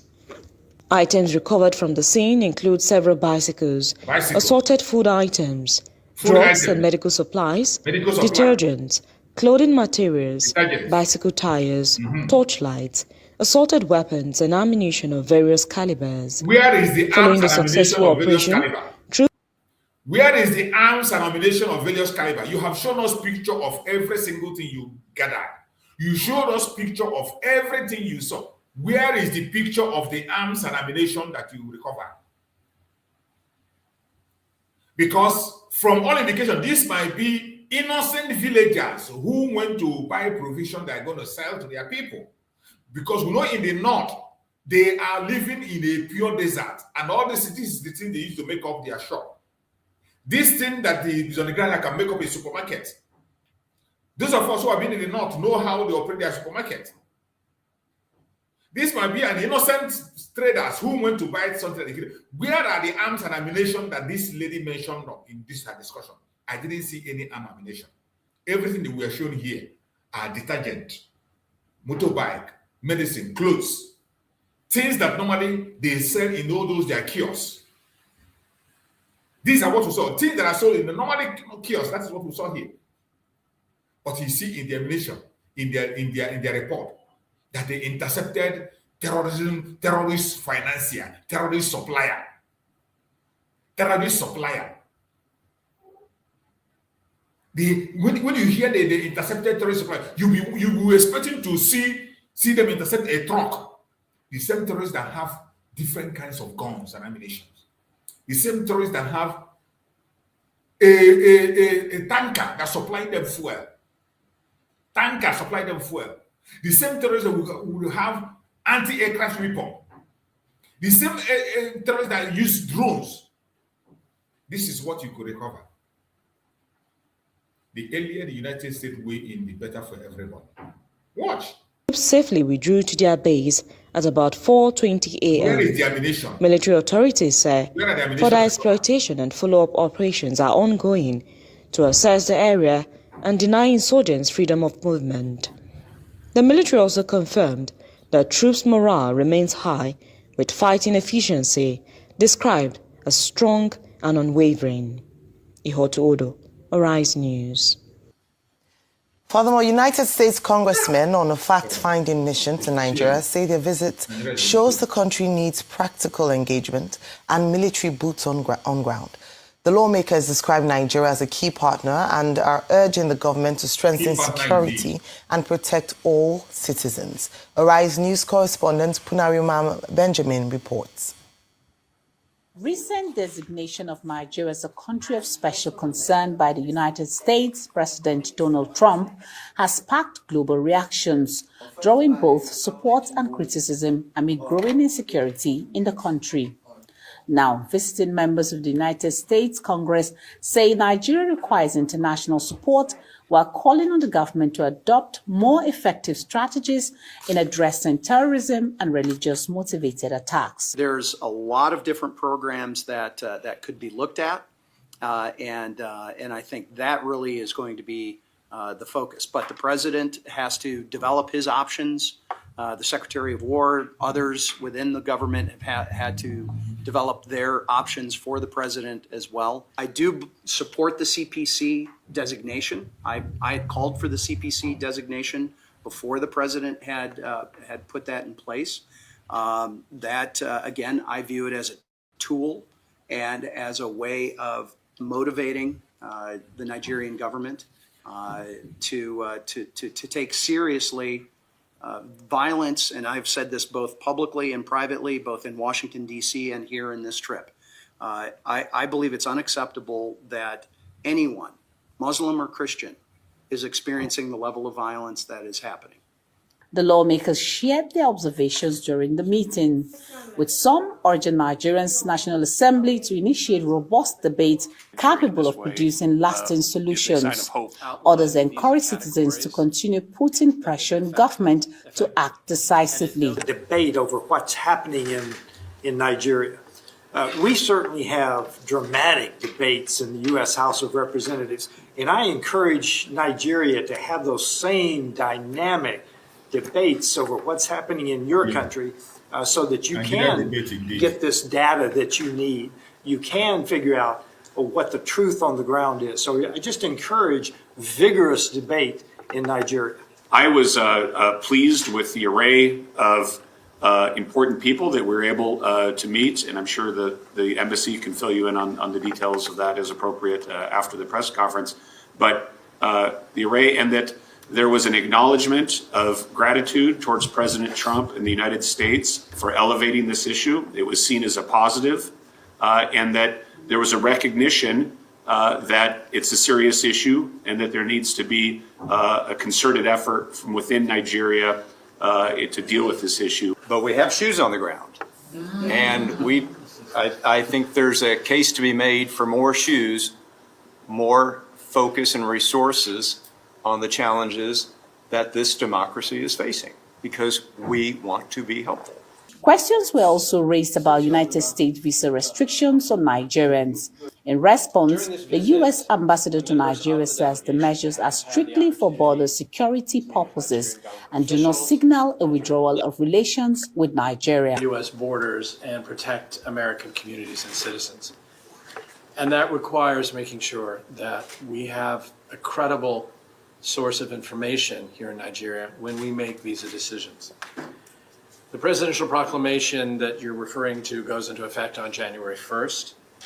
It does outline the visa categories that will be affected, and it notes that certain exceptions do exist, and that certain visa categories can still be issued, such as official visas, diplomatic visas, visas for those going to do religious work. Many Nigerians hope that increased global attention on the country's security challenges will translate into concrete actions and ultimately bring an end to the ongoing insecurity. Punarman Benjamin, Arise News. All right, this morning, as expected, security successes recorded over the weekend dominates the news for good reason. And so, Rufai, your take on this story. First of all, really glad to hear that 130 school children have now been released in the second batch of students evacuated, as some reports put it. After negotiations with bandits. Your take on these stories, Rufai? Released after negotiation with bandits. Till date, we don't know the terms of the release. So it goes back to the allegations, I think it was by El Rufai that said bandits are being paid. We've also had military operations in this country by the Americans that happened in Katsina, where they released someone that was abducted and they actually killed the bandits. For good measure, the bandits are still roaming around. They are still free. All right? Yeah. So with this negotiation, is it that we're robbing the heads of the bandits? Yes, I know we make the argument, collateral damage, that's what we're avoiding and all of that. But listen to this interesting tweet by Chidi Odonkalu. 315 were abducted. In fact, I think the numbers were about 317, maybe by the calculation. 50 were reported to have escaped. 100 were said to have been released in the first summit. Another 130 now. Total 280. Have we accounted for the rest? 35. Yeah. So there are still many questions around. Yeah. But at least we are happy these ones can come home and celebrate for Christmas. But the question I'd like to ask this government is, what about the people in the church that were taken in Kogi? Because it's as if we've forgotten about them. What about Reverend Archie's wife that is still in custody? What about the other people that have been kidnapped around Kogi, Lokoja, the expressway? What about travelers? Are we going to be able to account for them? So it's not just about, some have been released and the chemicals have been released. Can we collectively account for all of them? And that's why, for the second time, another delegation from the Congress came, and I'm happy Arise TV got another exclusive with Osinga. And they are saying, yes, we'll not put boots on the ground, which I think is not even plausible. I mean, nobody will support America putting boots on the ground. In fact, it's not even going to be popular there. Yeah, but we want to work with you. But when we are working with government, is there going to be a level of sincerity?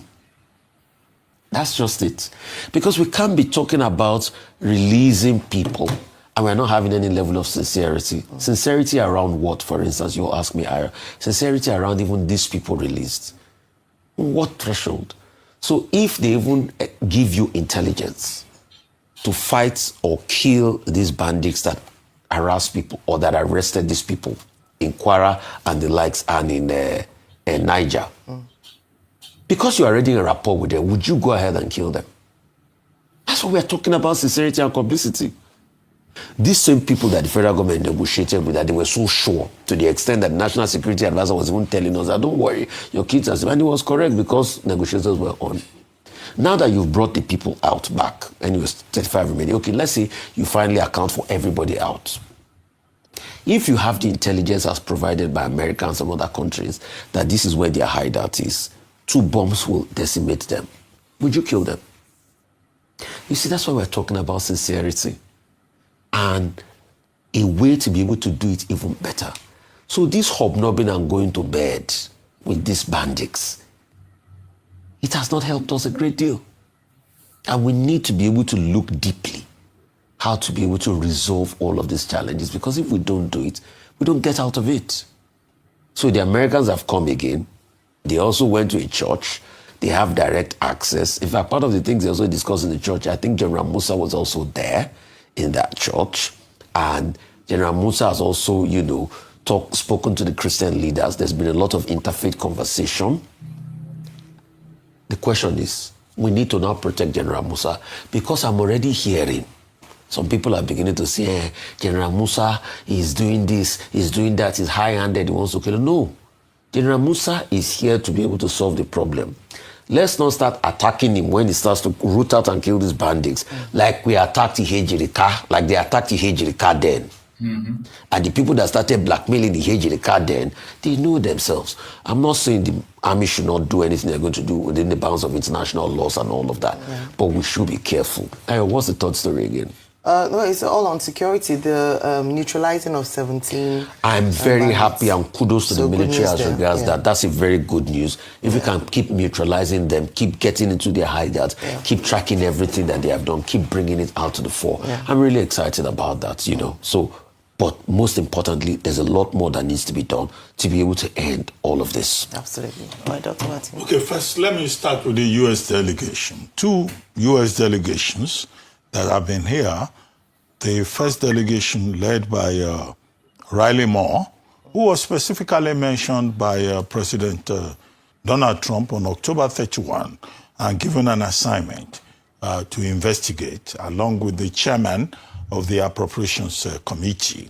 And then this second delegation, led by Congressman Uzenga from Michigan, Republican. Now, they've been here. They say that, look, they are not here to investigate. They are here, both delegations, to relate with Nigerian civil society, political leaders, religious leaders, on a fact-finding mission to at least have the evidence of their own eyes. Now, Riley Moore told us that he will submit a report to President Jonathan. I said President Jonathan. Well, that's the way. Because you wanted to lie, and you will say a different thing. He will submit a report to President Trump in January to say this is what we are saying. But he has already said a lot on social media. And now this delegation that is also now here, you know, meeting with all the major stakeholders, now had a press conference. They were so confident that they will hold a press conference. Now, what do I see from, you know, a putting together of the 2 delegations? One, that the United States, as Ambassador Richard Mills, who is the man in the saddle at the moment as U.S. Ambassador. That the useless ambassador has been recalled back. Look, the United States is willing to continue to engage with Nigeria. Nonsense. And that the whole idea is to continue to engage with Nigeria in terms of cooperation, partnership for progress on both sides. I think that we should note that point. Ambassador has been called back. The 2 delegations that have been here relating with constituencies, stakeholders, they have both also said, more or less, and it was Uzenga who made that point, that, look, the Nigerian situation is complex. What you see in the North Central, Middle Belt region is not what you see in the Northeast. And it requires not single narratives, which was a point that was further amplified by Congressman Self. There's one congressman who was part of that delegation, that his name is Self. And then you also have, you know, all of them, collectively, Richard Mills, Self, Uzenga, and others, saying that, look, from what we have seen and what we have had, we think that this is a more complex situation, but the residual point is that Nigeria is important to Africa. Africa is important to the world. If Africa does well, the world will do well. So it's important to see it in terms of what Richard Mills calls the bipartisan approach that the United States has used. Another important point made by Uzenga, who was leader of the delegation, that's why I keep repeating it, is that America does not say they want to have boots on the ground. But what America is saying is that there is a particular problem in Nigeria. Can we encourage dialogue? Can we encourage debate? That was the word that Self used. And to say, look, can we have a discussion so that things can move forward? However, what I see here is that with all the efforts made by the Nigerian government and also the efforts made by the Americans to see things on the ground. The main thing that this is all about is that America does not want to forsake Nigeria. America just wants to get involved with Nigeria. Nigeria being the most important country, as I've argued before, in the triangle in Africa, Egypt, Nigeria, South Africa. And the Americans have seen geopolitically that they are losing the game. Russia is taking over the Sahel region. China is making inroads. Nigeria is important to them. And we should look at it in terms of that geopolitics for the benefit of students of international relations. So I think Nigeria has done well in terms of diplomacy. But Nigeria should not rest on its oars. Riley Moore, congressman, told us that, look, at the end of the day, he's going to write a report. He said Donald Trump, who is still going to take the final decision. Okay. Whether Nigeria is classified as a country of particular concern and they are going to change things or whatever, we still must find backroom channels to engage President Trump directly. Because the embassy will write their report, the delegations will write their report, but you know Trump, your friend, you know, he has his own ideas about how global politics should be played. So, but beyond all of this, you know, I see that diplomacy is winning. After all, the same United States, I understand, has not signed a deal with Nigeria to promote healthcare and all that for Christians in Nigeria. So that is going to come, if you look at the details, in terms of investment in Nigeria, in terms of cooperation with Nigeria, in terms of partnership with Nigeria. Those keywords that have been used and the realization that Nigeria is important is a step forward. But let's wait when all the reports have been submitted and President Trump takes his decision. As for the children who have been rescued, we don't even know the exact number. We were told initially that there were over 250 staff and pupils. Okay? Yeah. People who just, how do we have a country of people who claim to be intelligent, big, they will be carrying themselves like a poppycock all over the place? Look, we don't even know the number of people that we have in this country. Even you don't know. Even if it is 250, 250 will disappear. Over 250 will disappear. Human beings, so not animals, so. In some other countries, if one animal disappears, they will account for it. I think it is disgraceful that Nigeria will be speculating about the number of people who disappeared. However, we are now told that no people is left, no staff is left. We have retained, we have been able to rescue 230 persons. I think 50 of those ones escaped on their own, according to the Christian Association of Nigeria. Yeah. But whatever it is, nobody should be abducted in this country. We congratulate with the families that have their people back, but the main point is that all of us should be safe, as President Bola Ahmed Tinubu pointed out. Now there is a conundrum.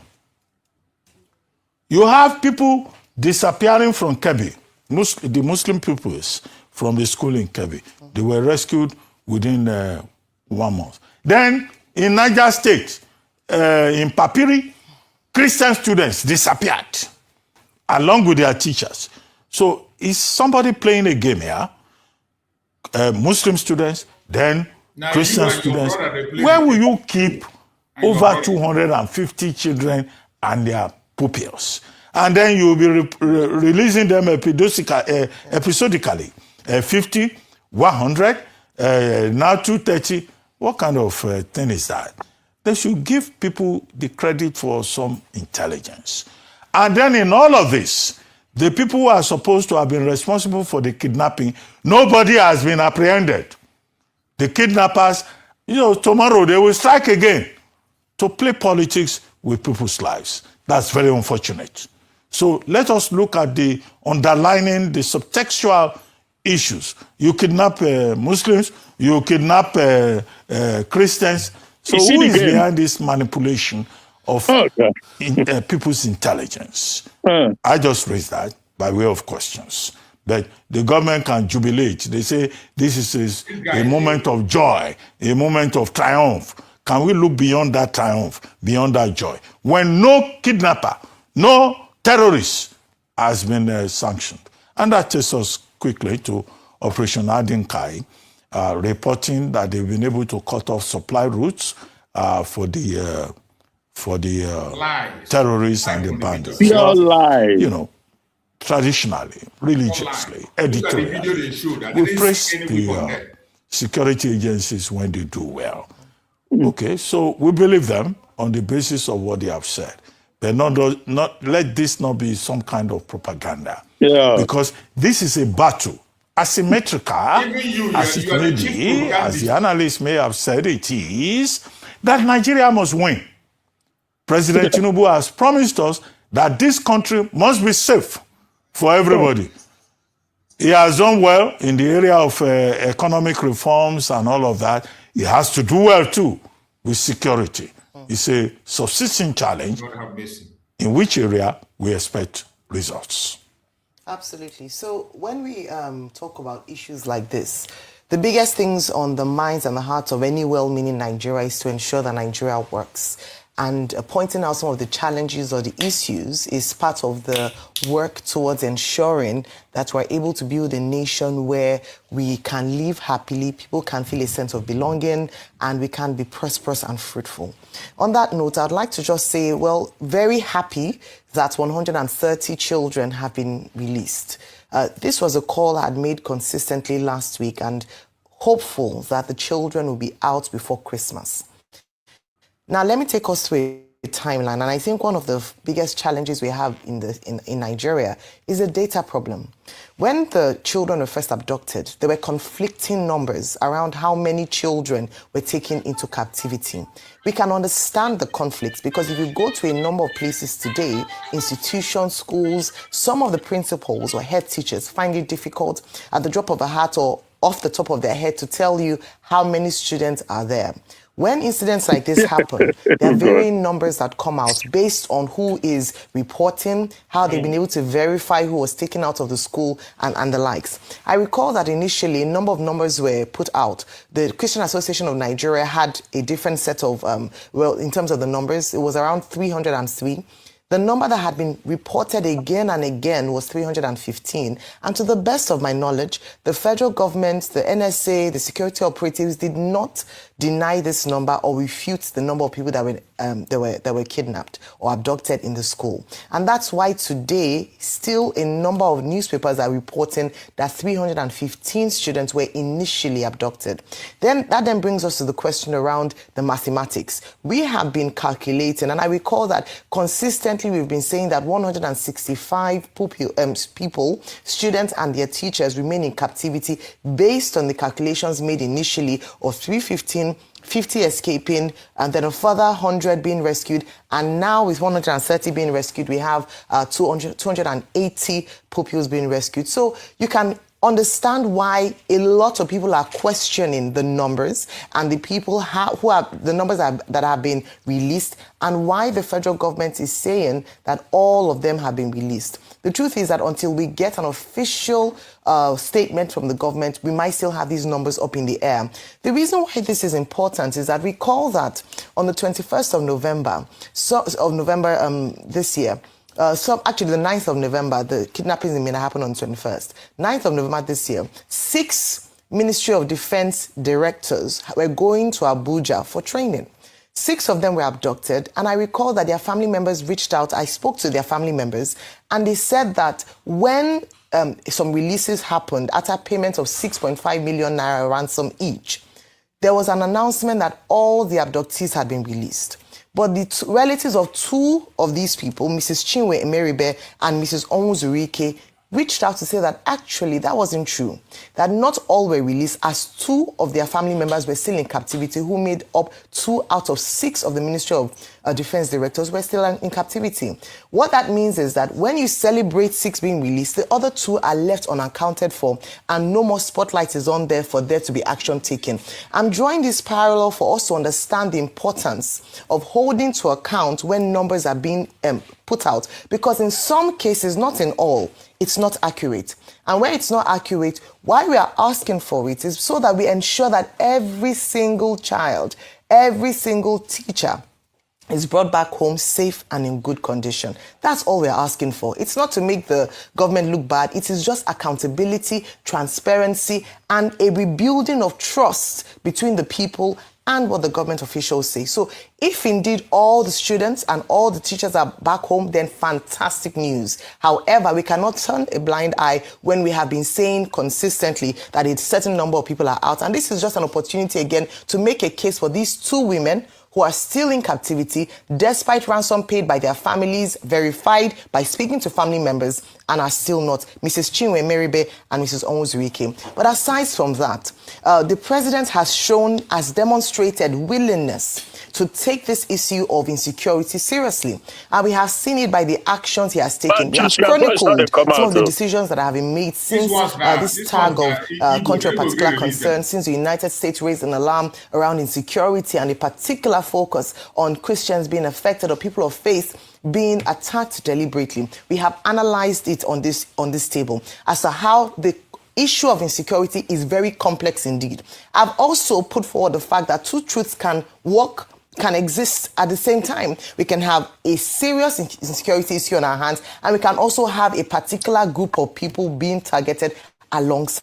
It can occur at the same time. So it's good to hear that based on the delegations, there seems to be some cohesion, some synergy between the United States of America and Nigeria. It must be a good an opportunity to heave a sigh of relief to hear that no boots on ground is coming, but that the U.S. will work with Nigeria, just doubling down on the statement that we'll share intelligence, we'll see how we can work together and see how we can finally decimate this insecurity that we have dealt with for years and previous administrations, not just under this administration. So just to touch us on that. And I also think it's very important to highlight successes, as we mentioned with Operation Hajinkai, so that Nigerians, we can boost the morale of our troops on ground, we can inspire faith and hope in Nigerians, and we can hopefully task the government to do more to ensure that lives and Nigerian lives matter and that we are safe, whether for our children or people who are going about their daily duties. We'll definitely break this down in further detail as we go on the show today, but just to mention that numbers are left unaccounted for,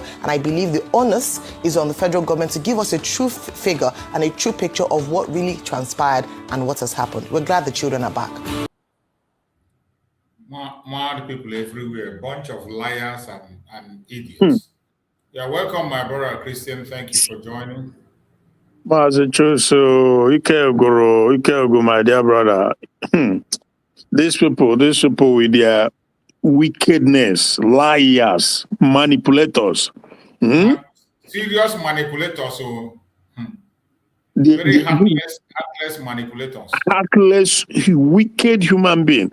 I just feel sorry for some of our people, because let me tell you that the most hated group are the Biafrans, Ndibo in particular. And these terrorists, when they kidnap people, let's say, for example, they kidnap 20 people, and out of the 20, maybe 10 is Igbo, maybe the other 10 is Hausa or Yoruba. I am telling you that the most likely scenario is that they will let others go, and we want to keep the Igbo ones to suffer them. Are you not hearing them in their studio saying about 2 Igbo women who were kidnapped, even after the family have paid ransom? Imagine what they will be doing to these women. But our Igbo people, again, they no one do. So this is the thing. That is the problem there. So since when no agree, go agree by force. You are dealing with people that hate you. I cannot even guarantee you that Ruben Abati doesn't feel differently, that he feels differently. I can't guarantee you that. But they will come out. He's one of the terrorists now. He's their media. Exactly. Driving narrative, false narrative. Exactly. This we've said it severally, that this Trump administration is very committed.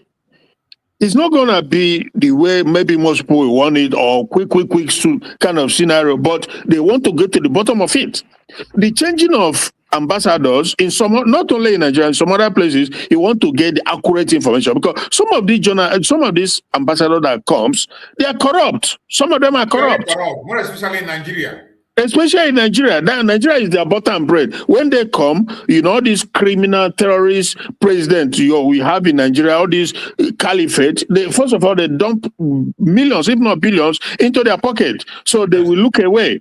They begin to lie about it. But now, somebody whom Trump will look eyeball to eyeball and say, go there and get me the information. I want to know the accurate information. So you see that Raleigh Moore, he has done his own, right? So this other batch, second batch that came now, I don't know, Ruben and Abati are saying that it's bipartisan. I don't know if it's bipartisan, but but if they are Republicans, I don't know. Of course, even among Republican congressmen, there will be those two who do not, agree on, which is normal. So, but the most important thing, the man who the focus is on is the president himself. And by the time in January, when he gets the report from Raleigh Moore, then he will decide what to do. But first of all, the right thing, one good thing that has been done is to bring his own man as the ambassador, because the guy in there before is not from Trump. These are people that Democrats put there who are that all was key. To change that man was key. It was very necessary to change that. Very, very moving forward, bro. Trust me. You know that that chairman, Chris Smith, he gave a promise. He said that this is not just going to be a pan in the flesh. No, that they are going all out. They will see to it that something is done. And these are part of the measures, because they want accurate information. And because they are aware of what Nigerian government is doing. They're spending billions and billions to lie, to buy people over, to bribe people. So they know, they are aware of this. And that Jew Saul, he has also made reference to the fact that Nigerian government under this Tinubu is preoccupation. What is primarily more concerned is buying people over. To make people, so whatever, like we say, Ruben about to say the other day, that whatever amount, he has to go out into the lobby and stuff like that. So, but everything is backfiring in their favor, because they are not having it the way they thought. This ambassador, they were all there, hobnobbing, lying about situation. They don't say like it is, just like the British government. From the time this whole thing has been happening for years and years, if not decades, till this, they never speak about it. They are the one that is supposed to be taking action to mitigate against this genocide, but they don't care. All they care is that to keep it one, so that they will be milking it, their business center. That is all they care about, not about justice, not about fairness. Just as they don't care about their own citizens, and they don't care about how many Christians are massacred in Nigeria. They don't care. So this is the situation. But again, it's sad. It is a sad situation, and our people, they will continue to bear the brunt, because especially when no one knows what is going on, they think it's a joke. They kidnap you, they won't let go. How many, the one that jump up, or the one they said that from Arise TV a few months ago, she died.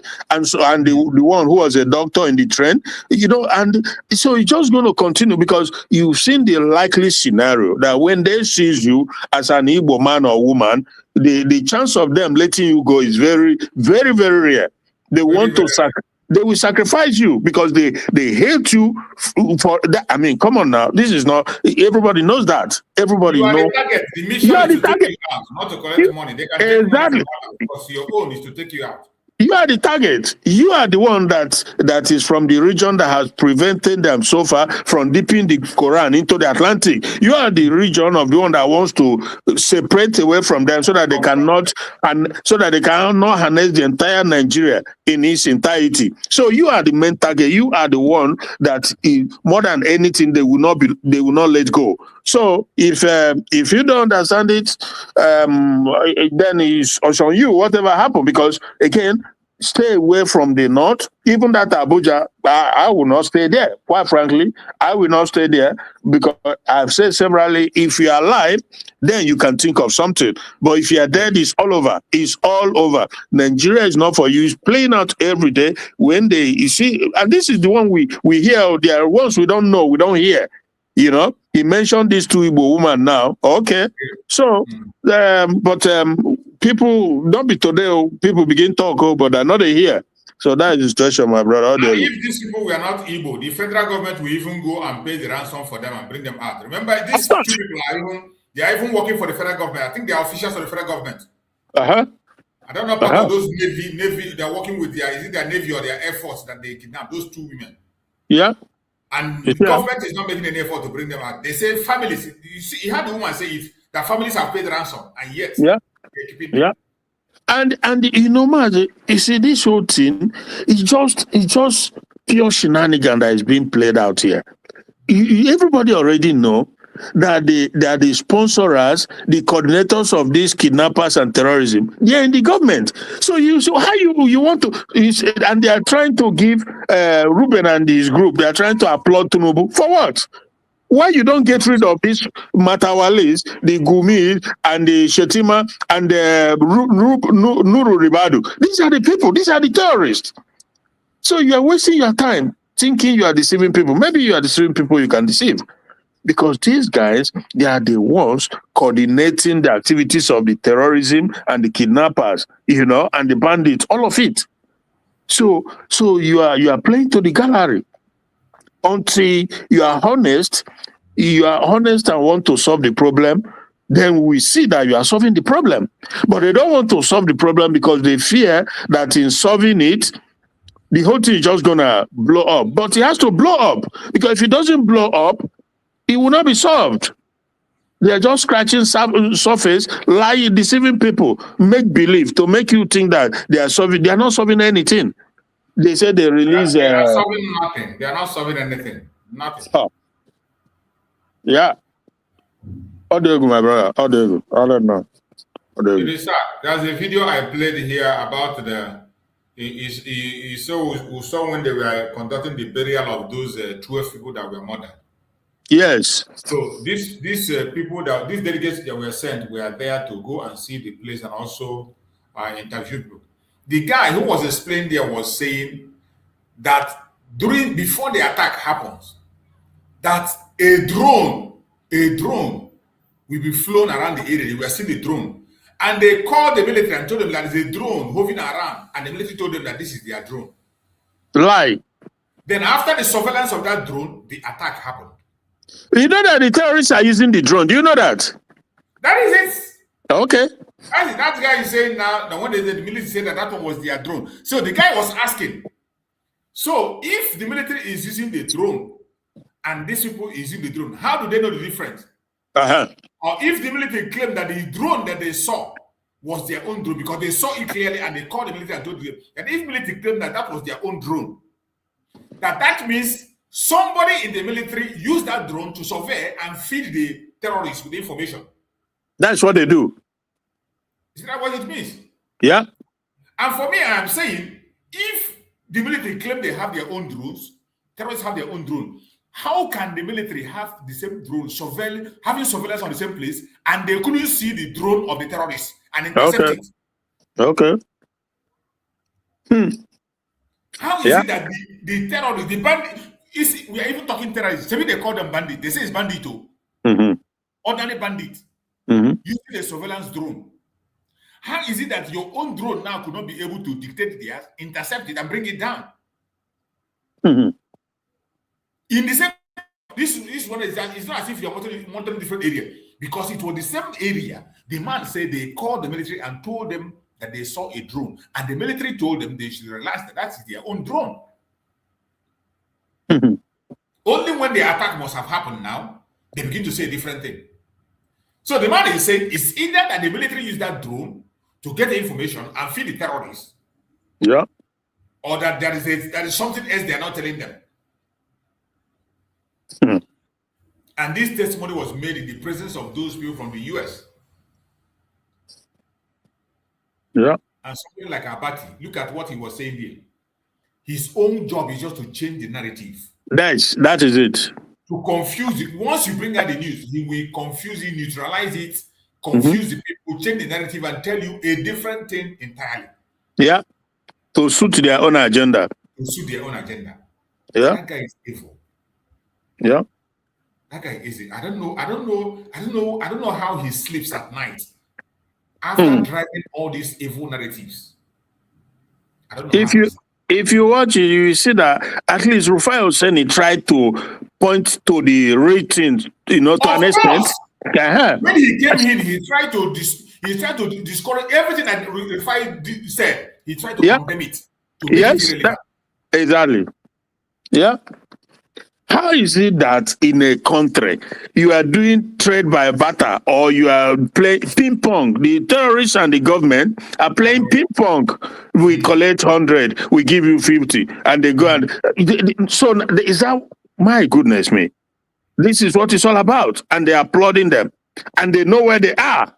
They know where these kidnappers, where these terrorists, they know where they are, but nobody. Sovereign state.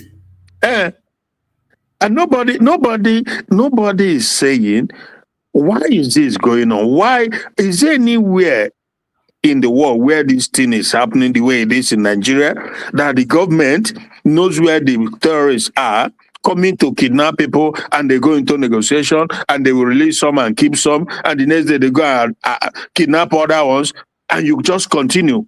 Why don't you use that might, that federal might? Go after them. They have the surveillance. They have everything. So, and they are in the territory. It's not like in the foreign land. They are in the sovereign territory of the so-called sovereign territory of Nigeria. So why not go there and bombard them? That is why Rufai said something there. Like, why not go there? And clear them out. That is what nation will do. Every nation will do that. And ordinarily, it won't take them much to do because they have the resources to do that. But they don't want to do it because those in government, they said no, that is not the approach they want. Shetima said it. The vice president said that is not the approach they want. He said it very clearly. So that is why they are thriving. That is why the terrorism is thriving. But they don't want to hit the nail. They don't want to really, pinpoint the actual problem. They're just playing back and forth with kidnap today, released some tomorrow, and goes and kidnap again. Even as we speak, even as they were saying it, there are still people that were kidnapped even after releasing the 100. They went and kidnapped others again. My brother, audio go. No. Yeah. It is sad. Anybody that is hoping that Nigeria is going to be somehow produce something positive for him or her, sorry to disappoint that very person. You don't know what you're wishing for. Nigeria was never meant to succeed. Nigeria has no plan for any of its citizens. The only plan they have is to Islamize Nigeria and make sure it happens as fast as possible. That is what they are doing today. In a country where the NSA will come and claim that he is the one who gave the Fulani weapon, National Security Advisor, by himself, telling the world that he gave, he's one who, when some security, all these Fulani terrorists were captured, he came to claim them that he's one that gave them the ammunition. It's a special squad for him. Can you imagine that? Hey, and special squad. That guy with that long neck, that Rubado, these are suspects. These guys are suspects, 100%. For me, these are just now Fulani people. Look, bro, in a secular country, they know what they are doing. Even when Omoteku was looking for arms, they refused to give them arms. Okay, and you yes, from their own, they were mad. But the federal government is through the NSA is funding Fulani, specifically Fulani, a terrorist group, squad. Fulani cattle railers or Meetiala. They are terrorist group, They are ranked 4th deadliest, and even in this recent U.S. Congress, all the Congress committee they mention them as a terrorist group, and the National Security Advisor Nuru Rubado is giving them arms. Giving them arms. What did I tell you? How do you explain that? How do you explain that, bro? Equipping them. Now we are talking about Nuru Rubado, not even Matawale. Oh no, not even Shetima. Oh no, not even. Hey, this guy, I always tell you, bro, I say they are all in it, 100%. Not even the one who is deputizing Peter Obi. So, when we talk, All of them, they are Jesus there. Christ, they are all in it, all 100%. If you don't know that, I feel sorry for you, then go chop yam for your head. That one, when Peter Obi, they carry around, they are all the same. What they want, what their agenda is one and one alone. That is that Nigeria become Islamic country. Pure and simple. Nothing more than that. All of them. Dangote, Abdul Salami, Sultano, Sanisio, all of them, 100%, just to make sure that Nigeria becomes Islamic. That is it. Nothing else. And they are doing it using different angles. They are using terrorism. They are sponsoring it, financing it, coordinating it. And they are using legislative arms too. Yes. They are using legislation to push it too. Bro, no. How do you go? Yeah. God help us. Yeah. I think that everybody in Biafra land should be very careful, be security conscious, and be mindful. Yeah. As we have been able to make it to this time of this year, we just manage and enter 2026. Yeah. We will count this year out. That's all I advise people. So, because, my brother, I'll be rounding up now. Just give us your remarks. Yeah. Let me just say this. The good thing is that I just know that 2026 we are entering by the grace of God. This will definitely be happening because the conditions and the things they are supposed to do. I haven't really seen all these things they are doing. Arise and media in the zoo. They are just playing propaganda. The things that is required. You see, January this following year, things will begin to happen. They have to meet the conditions. They have to visible, tangible things. They must begin to do it. They have to disarm the Fulani herdsmen. And Nurul Badu, the national security, is arming them. He's arming them. But those are the conditions that they were given to them. If you remember, because they had a meeting, Nurul Badu with the American Defense and even the Minister of War, Secretary of War, Pete Hegseth. They had one-on-one meeting, and he told him that they have to disarm the Fulani herdsmen. And the national security is rather giving them arms. So it's going to be very... how he renamed them? He smartly renamed them Special Squad. Yeah. So it's going to be a very interesting year coming up this year because a lot is going to be happening. Nigerian government under this Tinubu regime, they think that they can continue to play this game, ping pong with the American president. They've not even one have they made, just scratching surface. So, my brother, we will continue to, steadfast, and I thank you for your effort. Everybody continue to speak. The world is open now, ready to hear you. If you knock, it shall be open. If you seek, you will find. And if you ask, you will be answered. So people just have to continue to speak. It's a different world we live in. Trust me, they can't get away with this now. They cannot get away. It's not going to be easy, but as everybody they feel, I'm there too, the troublemakers, they will feel it because these are natural troublemakers.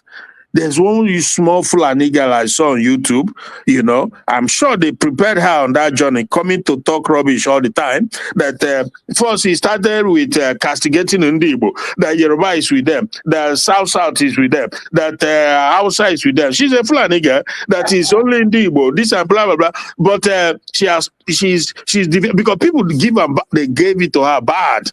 So now she's because everything comes out of their mouth is lie. Now he's talking about how the Fulani is their tradition, that they know. When I just look at this people, it's crazy. It's absolutely crazy. But then go feel and picky when say mama no go sleep. He said no go no sleep. These terrorists from Futajelon, they see Nigeria as a soft spot there for them to take over. And they don't want peace. That is a fact. If they came for peace, they will have peace. But they don't. They didn't come for peace. If these were people who believes in peaceful coexistence, they will be okay in their place. Because in the north there's more than enough land to resettle them. That is easy thing to do. Sambisa Forest, all those places, the Dangotes will be able to settle them there, build ranch, build everything they need, and live their normal life. But that is not what they want. What they want is that entire Nigeria be taken over, for Islamization and Fulanization. That is the primary agenda. But we see the adjustment they will have to make, because it's not going to be business as usual again. Thank you, my brother. God bless you. Thank you so much, my brother. I'm going to round up now. I just saw Maxwell is here, and I'm right. Bro, Max, we are closing. Just take 2 minutes and give us a submission before I draw the curtain. Oh, thank you so much. Thank you so much. Well, Merry Christmas in advance. Good morning to you, Martin. Okay. I wish you the same, Namuche. Uno Ogagangada. Ogagangada, ano adịghị ya da akpa nri ya na-aga. Mgbọ agaghị ya o. Ekele m unu. Ekele m unu. Chineke ịgọzi unu niile. All the sons and children of Biafra, God Almighty will never allow any of your efforts to make sure that the land of Biafra is secured go in vain. And whatever that you have lost in the process of this, Chukwokika Abiyama will give it back to us, and in return, give us Biafra as well. That is my only Christmas gift that God will give to me as the opener of the Biafra. That is the only gift God will give to me, that I will be so happy. I will wear boxer and run the street of Enyimba to show that God has answered our prayers. And I do not know how that day will be. As for me, I don't know how it is going to be for you, if by the grace of God today Biafra is internationally recognized and the full administration of Biafra is established in Biafra land, I will be one of the most happiest persons on this earth. I know that, yes, we have succeeded in chasing the fox back to the forest. Then we have to come back home now and begin to blame some of the fowls that, strayed into the forest to have attracted the fox into the house, or the fox to chase them to the house. So these are some, Nigeria is going to feel the pinch of what they have done to the Biafran people. As long as they have succeeded or tried to hold the Biafrans on the ground, you will never know progress yourself. If you are holding the Biafran people on the ground, you are also holding yourself, and you will never see progress. You won't see progress. The only time Nigeria will see progress is when they say Biafrans make on a find on our way go. Biafrans will be the plague. What do we call kaka? Kaka, toothache. In Ghana here we call it kaka. Biafrans will be that serious chronic toothache in the mouth of Nigeria. Nothing you will eat that you will enjoy it, as long as you are hell bent in keeping them, on the ground. I thank each and everyone. I know I'm so sorry that I came late.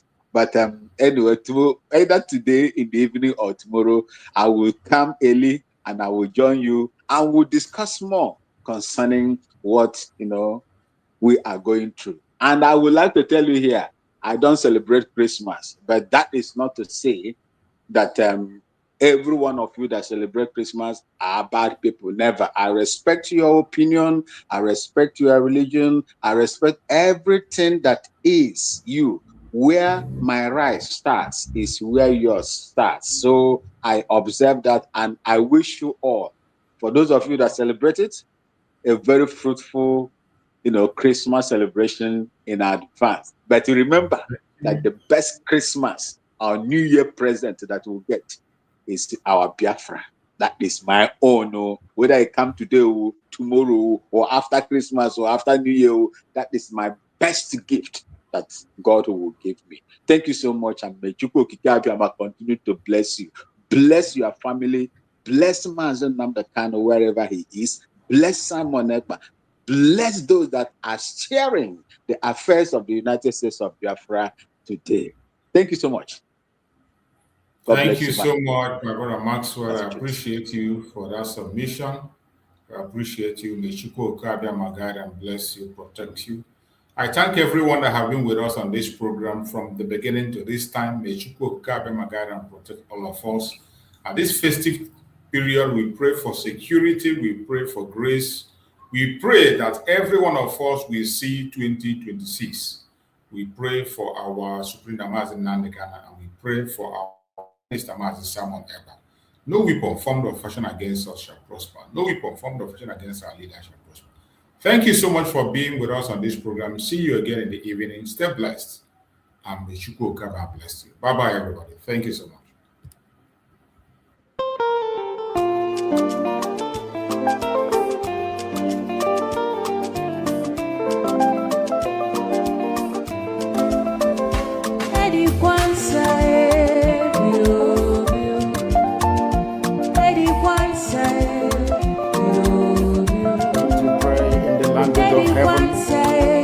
The very oldest language on the face of this earth. Chukwu Okike Abiyama pụrụ ihe niile Chineke na oge ndị nsọ na-efe wee na isi ala nye anyị na-agọzi ha nsọ ya mgbe niile onye anyị na-aja mma wee anyị anaghị efe arụsị ọ bụ naanị gị onye kere ihe niile ekere eke ma onye kere ya ọ bụ ya mere ndị nsọ na-ekiri ha na isi ala mmiri ọbụladị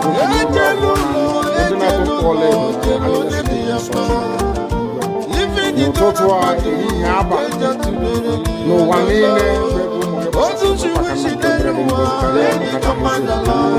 wee na-arịọ gị mma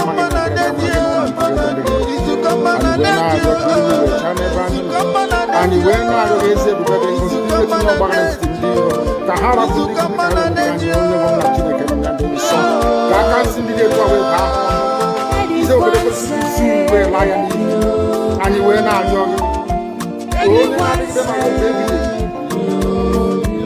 biko ka iwe mee ka Biafra wee dị ọsọ ọsọ na nketa na ụmụ ga atakwa na ahụ anyị wee na-arịọ gị iwe na-adịgide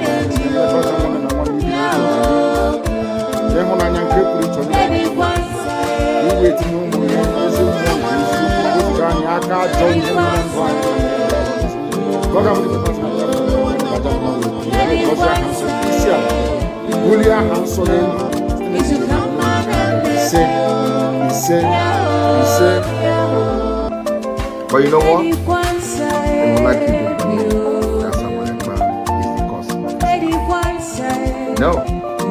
I am the solution, and the only way they can get to you is by kicking me out, which is not possible. I have come. Look with you. After I am done with Nigeria, Biafra will be free and enjoy freedom. Biafra will know the importance of freedom and what happens in 5 years to come. Thank you.